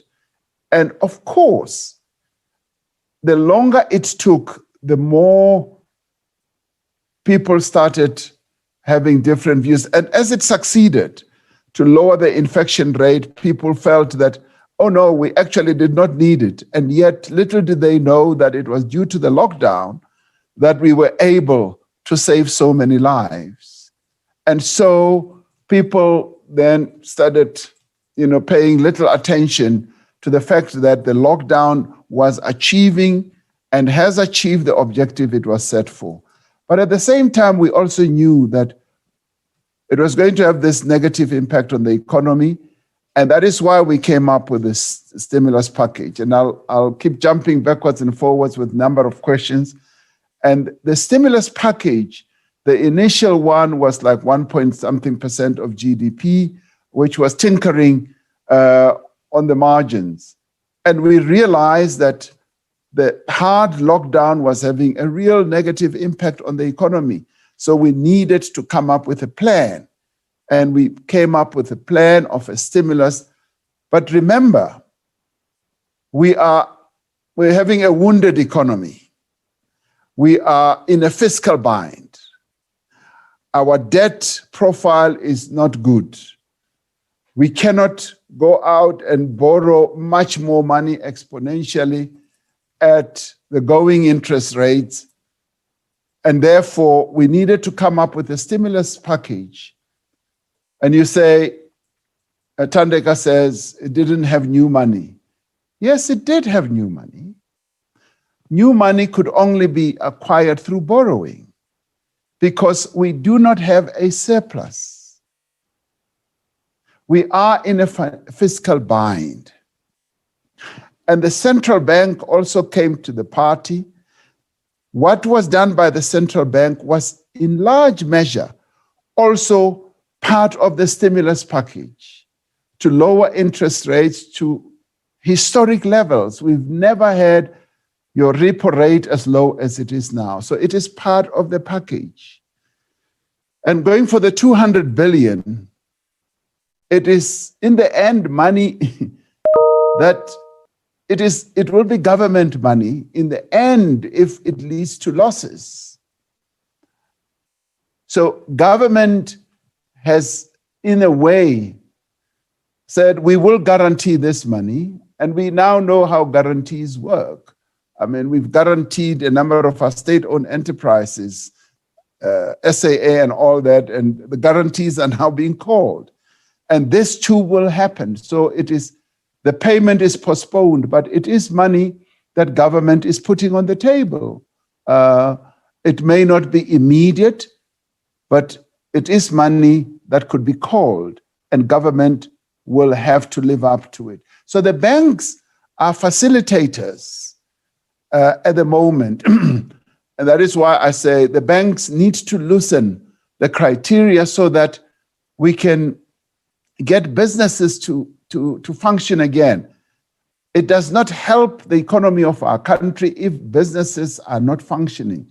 So you look at the money that we've had to borrow from outside, that is government, but that is new money that is being put on the table. The money that we got from the IMF, or that we're going to get from the IMF, is new money, borrowed, yes, admittedly, at lower interest rates. The money that we're going to get from the new development bank, the BRICS Bank, which, by the way, has been made available to all the BRICS countries. Even China has needed to get an allocation. So that too is new money. Could we have had much more money?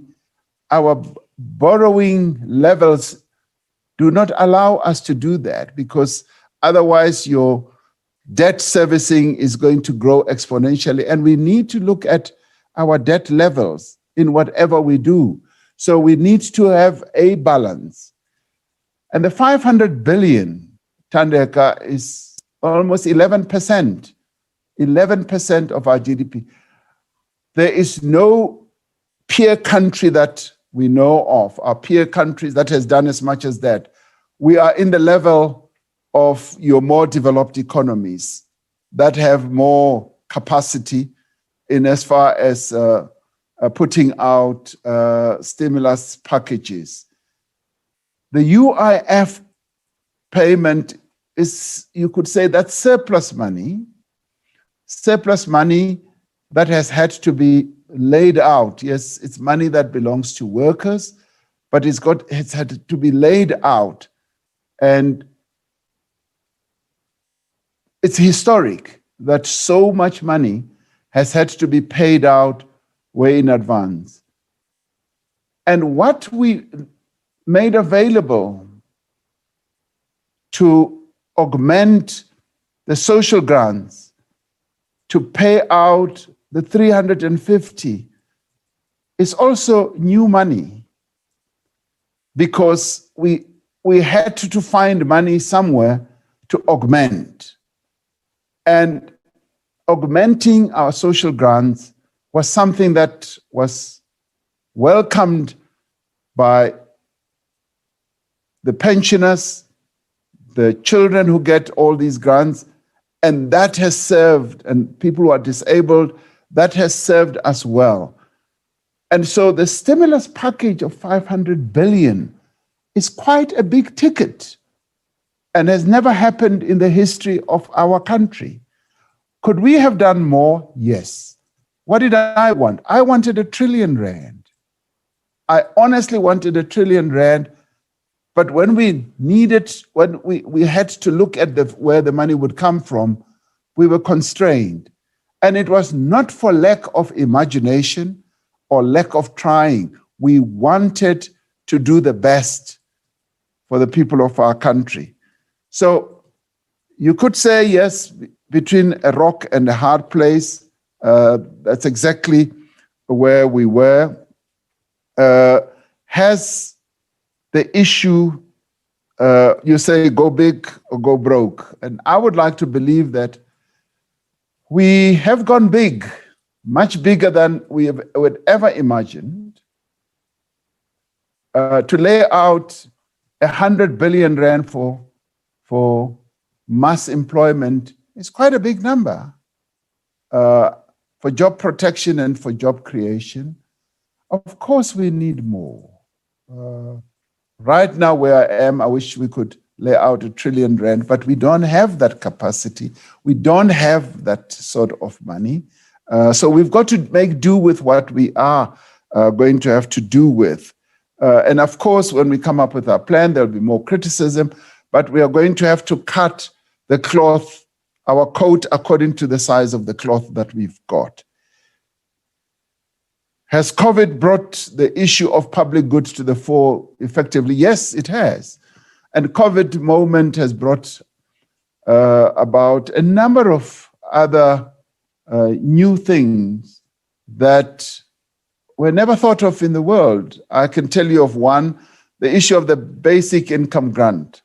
I was actually quite shocked when the Financial Times of London, in their editorial, said, because COVID has actually revealed great inequalities in the world, the basic income grant should now be considered. Now, this is your rabid capitalist type of newspaper that at least I never thought would lean more to the left and talk about a basic income grant.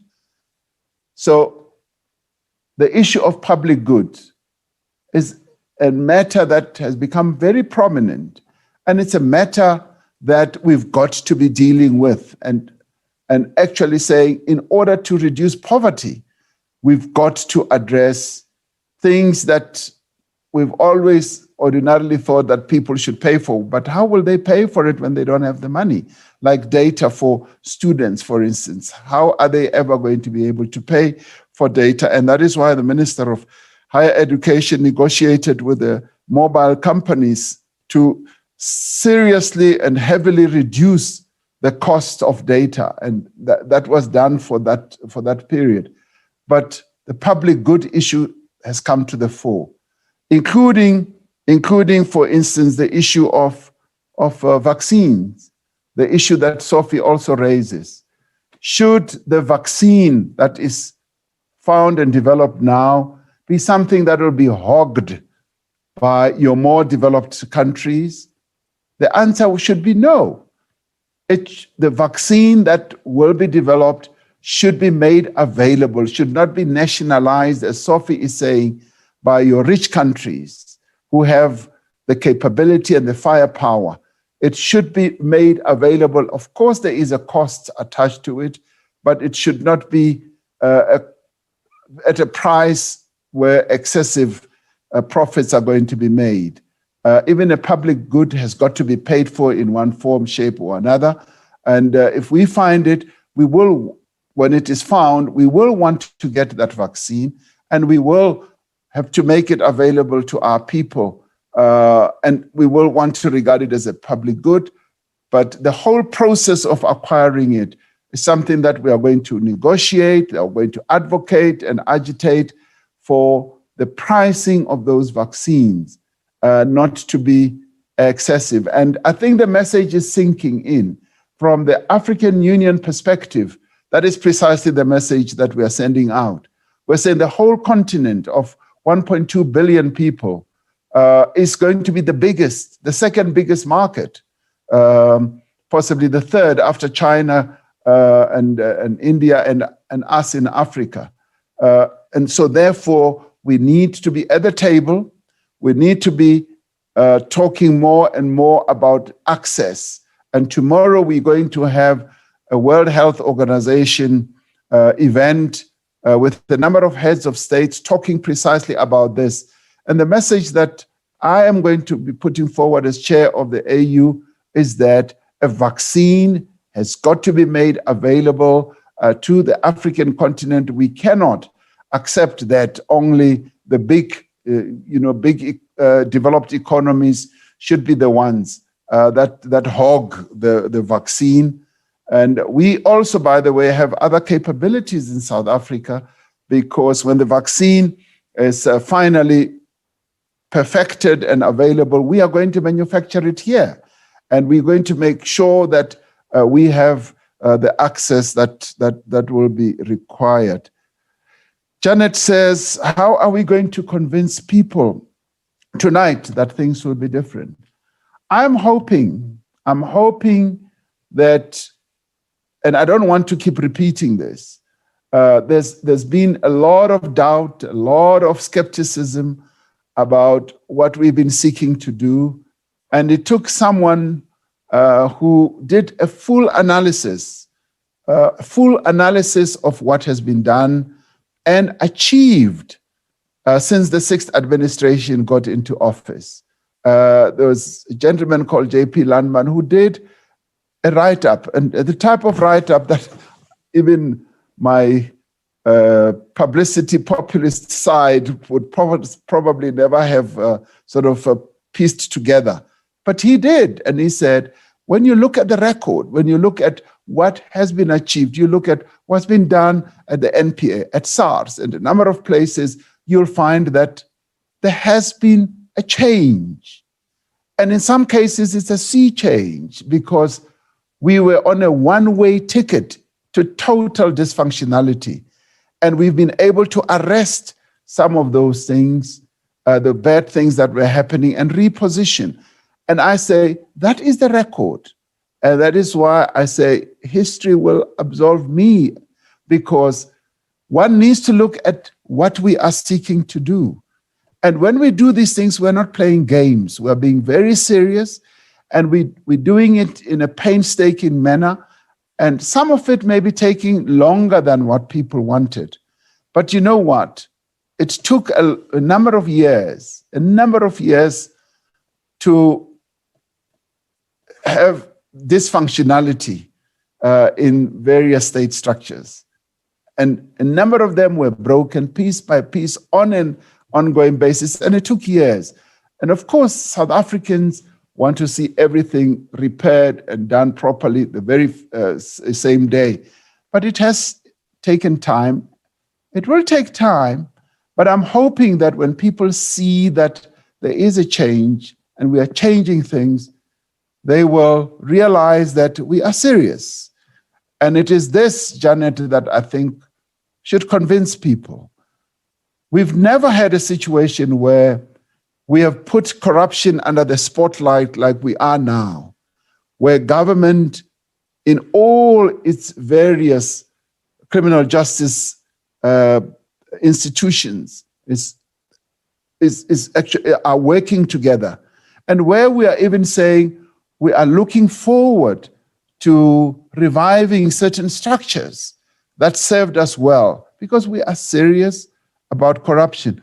So COVID-19 took us to the depth of our despair. It took us to the lowest point. But we are saying COVID-19 and what we do about some of the degradation is what we should see as a game changer. And I see COVID-19 as a game changer in as far as fighting corruption and repositioning even our economy. Let us look at all these things in a very positive light. And I know sometimes it's tempting to be dismissive and say they've never been successful at implementing this and that. And I say, let us work together to reposition our country. And we can only do it if we work together, including with the media. And I think the media has a very positive role to play. You are playing a very positive role in revealing all these corrupt activities. But where something is being done properly, you need to also talk about it so that we do not just infuse a lot of gloom in the country where things are being done properly, or where there are sparks, where there is light at the end of the tunnel. Let us also look at that, and let us also talk about that, because that also encourages those who are seeking to do the right thing, And there's a wonderful book that a friend of mine referred to me, and he just took out one chapter. He said, one of the best ways of changing nations around is to back reformers, is to stand behind reform efforts, because by so doing, you egg them forward. You give them the strength that they need.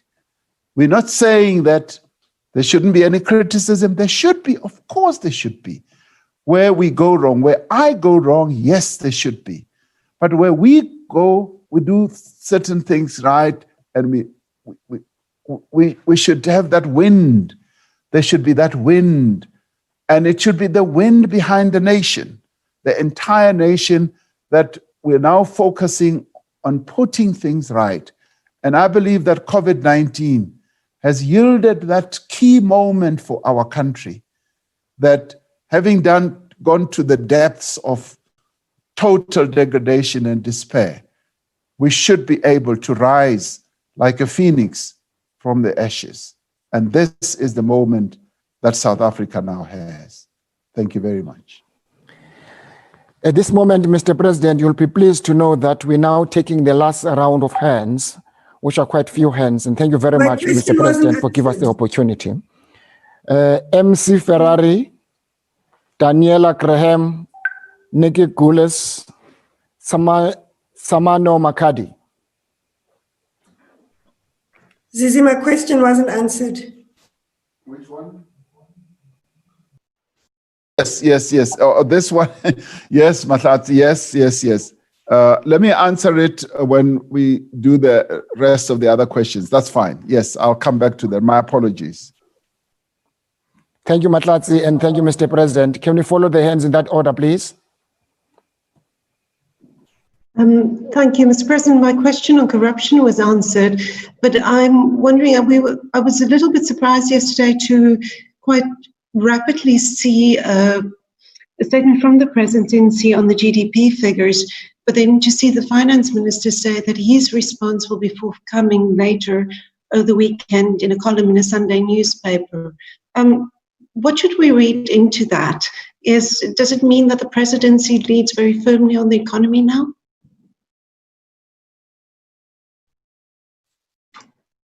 Mr. President, thank you for this opportunity.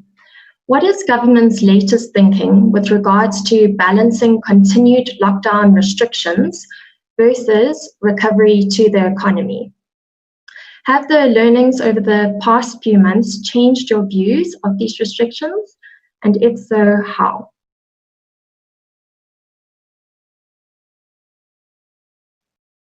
Thank you very much, Mr. President. Can I ask you, please, about the race issue that we've been having? What are you personally doing about what has seemed to be an increasing problem in this country? What are you doing? What causes this, and what as head of state are you doing to ensure that we live up to our dream of a non-racial society? May we ask Daniela Graham to repeat your question, please? We did not get your question completely. Daniela Graham? Oh, no problem. What is government's latest thinking with regards to balancing continued lockdown restrictions versus recovery to the economy? Have the learnings over the past few months changed your views of the restrictions? And if so, how?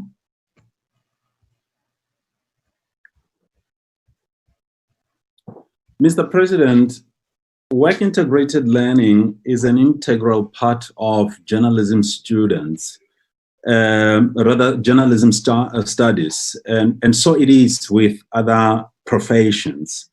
I would like to know, what are you doing to try and assist the youth of our country?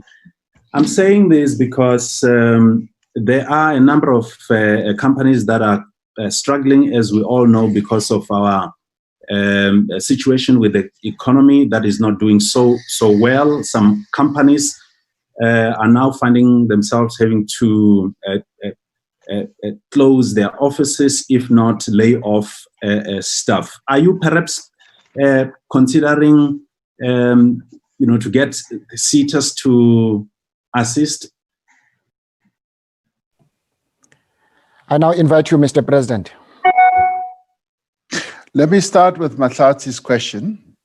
Mahlatsi asked a direct and pointed question. And in a way, Mahlatsi, I welcome your question, and I'm rather grateful for it, because what you're seeking to do is to say that there needs to be a differentiation between employed people who have to be, when they are suspended, there are labor laws that kick in.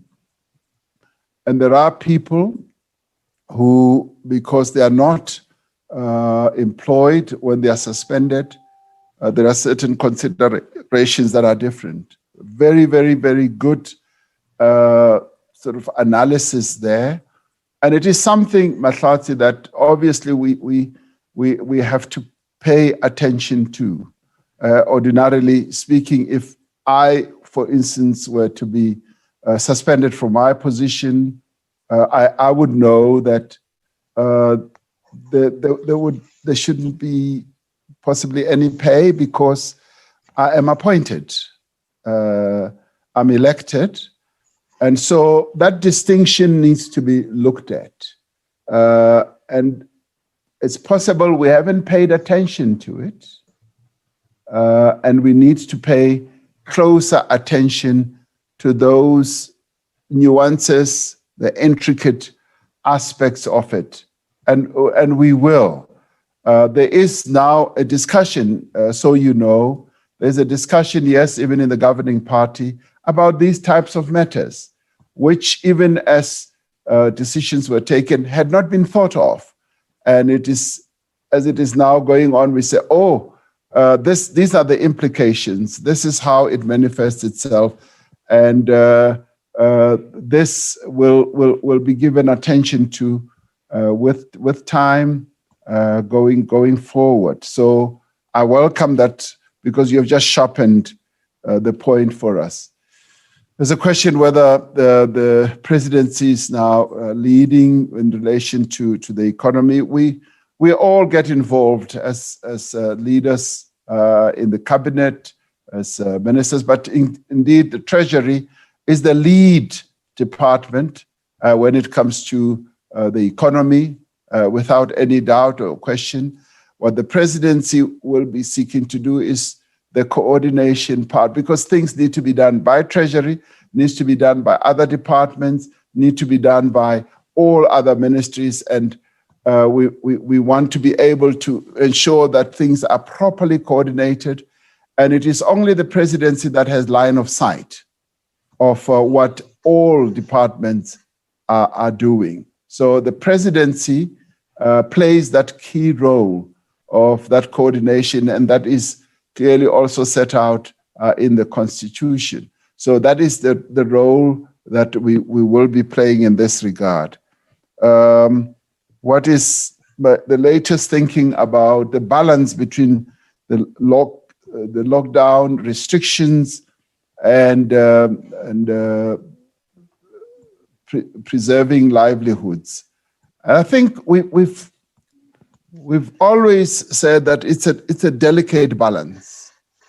It's a very delicate balance, and this is where the frustration came in for a number of South Africans who felt that the restrictions were quite top-heavy in a number of situations, and in a number of those situations, yes. But as we are now progressing towards easing those restrictions to allow more economic activity, and greater economic activity is on its way, it's coming, as we are now going to be migrating to other levels, to return the country to a state of normality. We will be able, with hindsight, to sit back and yes, indeed, ask ourselves whether certain measures should have been imposed. And this is going to be an important conversation for us and analysis, because if we suddenly have surges, like other countries have had, and they've had to lock down again, we will now be doing it with greater level of experience. So, as I've often said, we are crossing this river by feeling the stones at the bottom of the river. And sometimes we will put our foot on slippery stones, and sometimes into the muddy area of the river. But what I can say is that our determination to cross the river is very firm, and we will cross the river. On the race question, what are we doing? What am I doing? I am rooted in the constitution of our country. My mindset is directed by what we crafted together as we drafted our constitution. Constitution is very clear, but I'm also guided by the party that I belong to, the African National Congress, which is irrevocably committed to achieving a non-racial South Africa.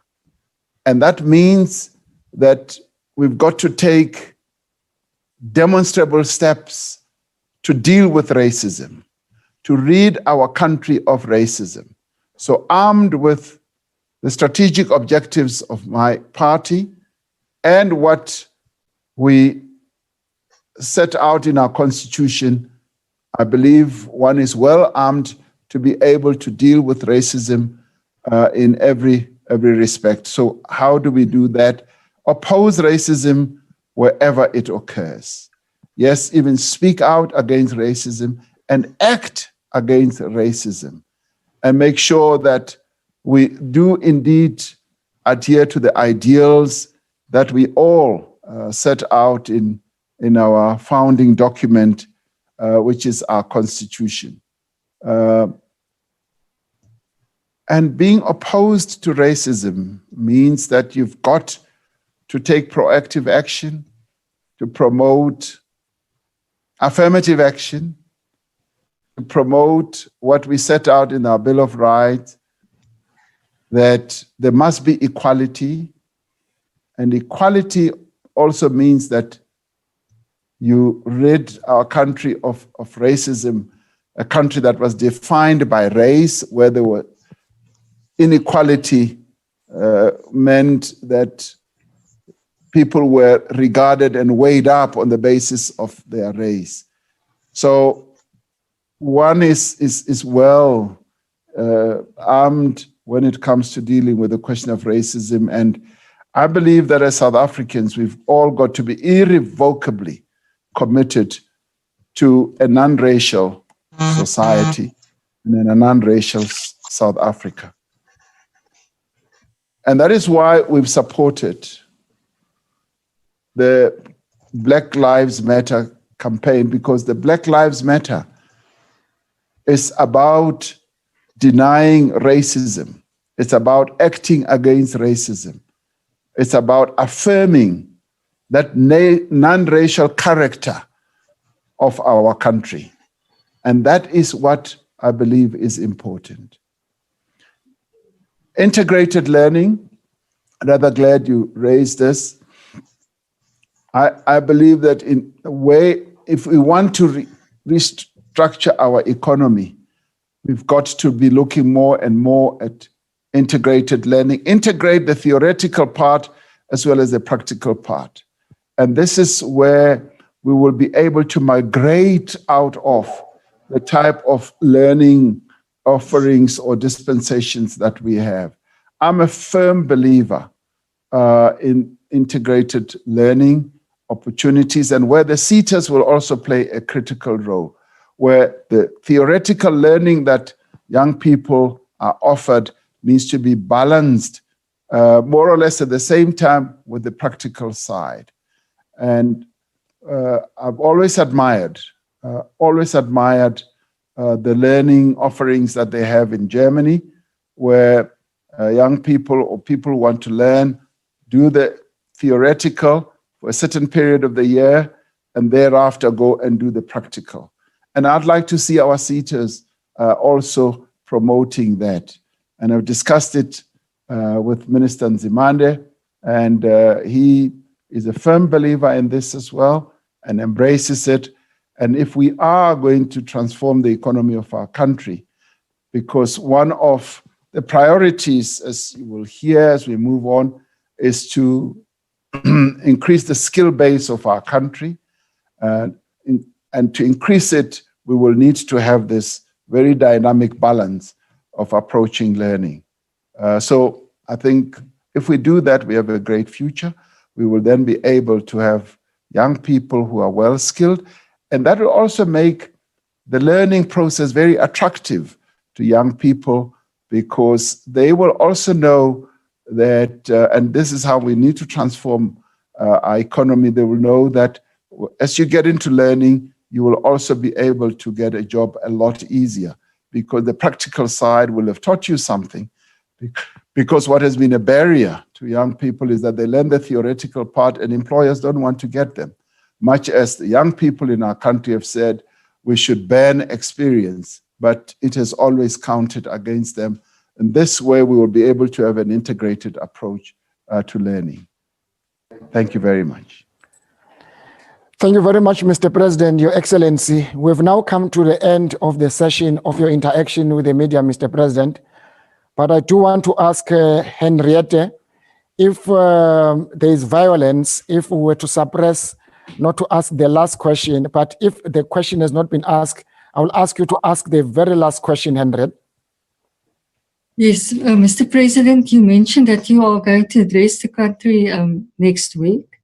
Is there a move to level 1 on the cards? Is it something that the Command Council is discussing in light of the GDP figures that were announced? We, as the National Coronavirus Command Council, we are having to evaluate a number of proposals that have been put to us by a number of sectors of society. Religious leaders have come to us and have asked that we should consider extending the number of people who should be in worship. It should no longer be based on 50 people only in a room. It should be based on 50% of the room. The sports people have also come. The entertainers have also come. The hoteliers and tourism people. So we are considering all that as we do an evaluation of where the infection rate is. So we will be able to give consideration to all these proposals and get advice. This is where we will need advice from the Medical Advisory Committee, as well as from our net joints, which is the real engine of monitoring our coronavirus approach. So we will be giving consideration to all that, and watch this space next week where we end up as a nation in as far as this is concerned. I've just received news that legal eagle of our country, George Bezos, has passed away. This is a very sad moment for our country. I spoke to George Bezos about 2 months ago, and even as I spoke to him, it did appear like his health was not in good shape. This afternoon, I spoke to Alexei, his son, and he told me that his father was facing great difficulties, and I asked him whether he was comfortable, and he said yes, he was comfortable. So the news about George Bezos passing is sad news for us as South Africans.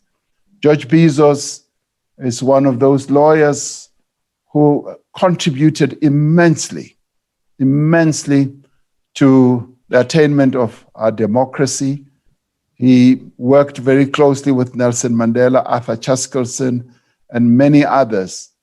And as the government, we extend our condolences to his family. We also extend condolences to the rest of all of us as South Africans, because George Bezos' name was a family name, well-known name, and he had an incisive legal mind and was also one of the architects of our Constitution, who contributed immensely. And he will sorely be missed, and we dip our heads in honor of the contribution that George Bezos has made to our democracy.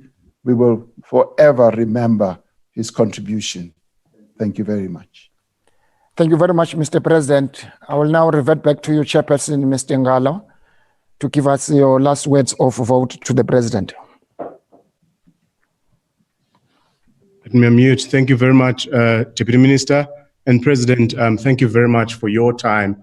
You were very generous with your time, and you gave us more than had been initially allocated. And I think that the last time our members had not been satisfied with the amount of time they had.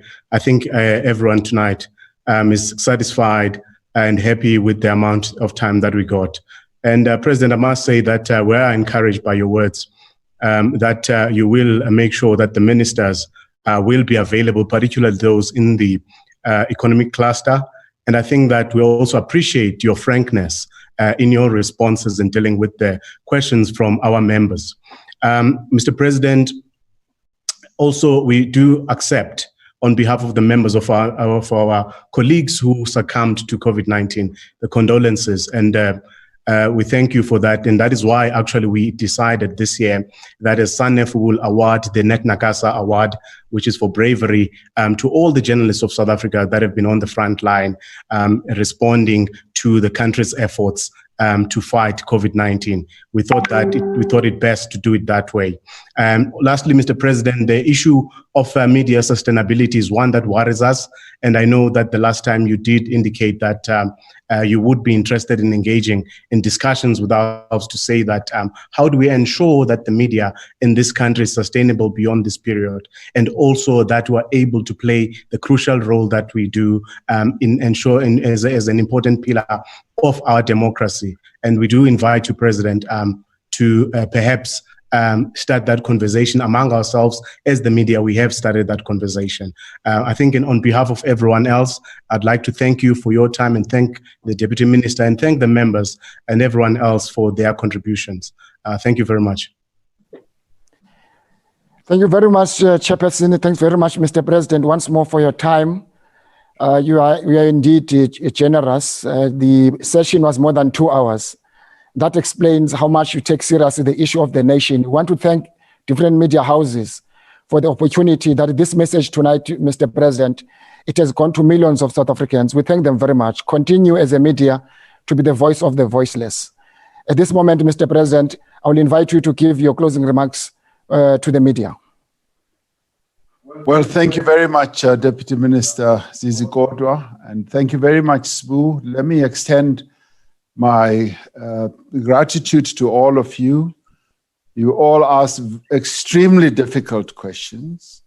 You were most unkind to me, and I thought you would be a lot kinder, a lot more gentle, but I'm glad that we had this exchange.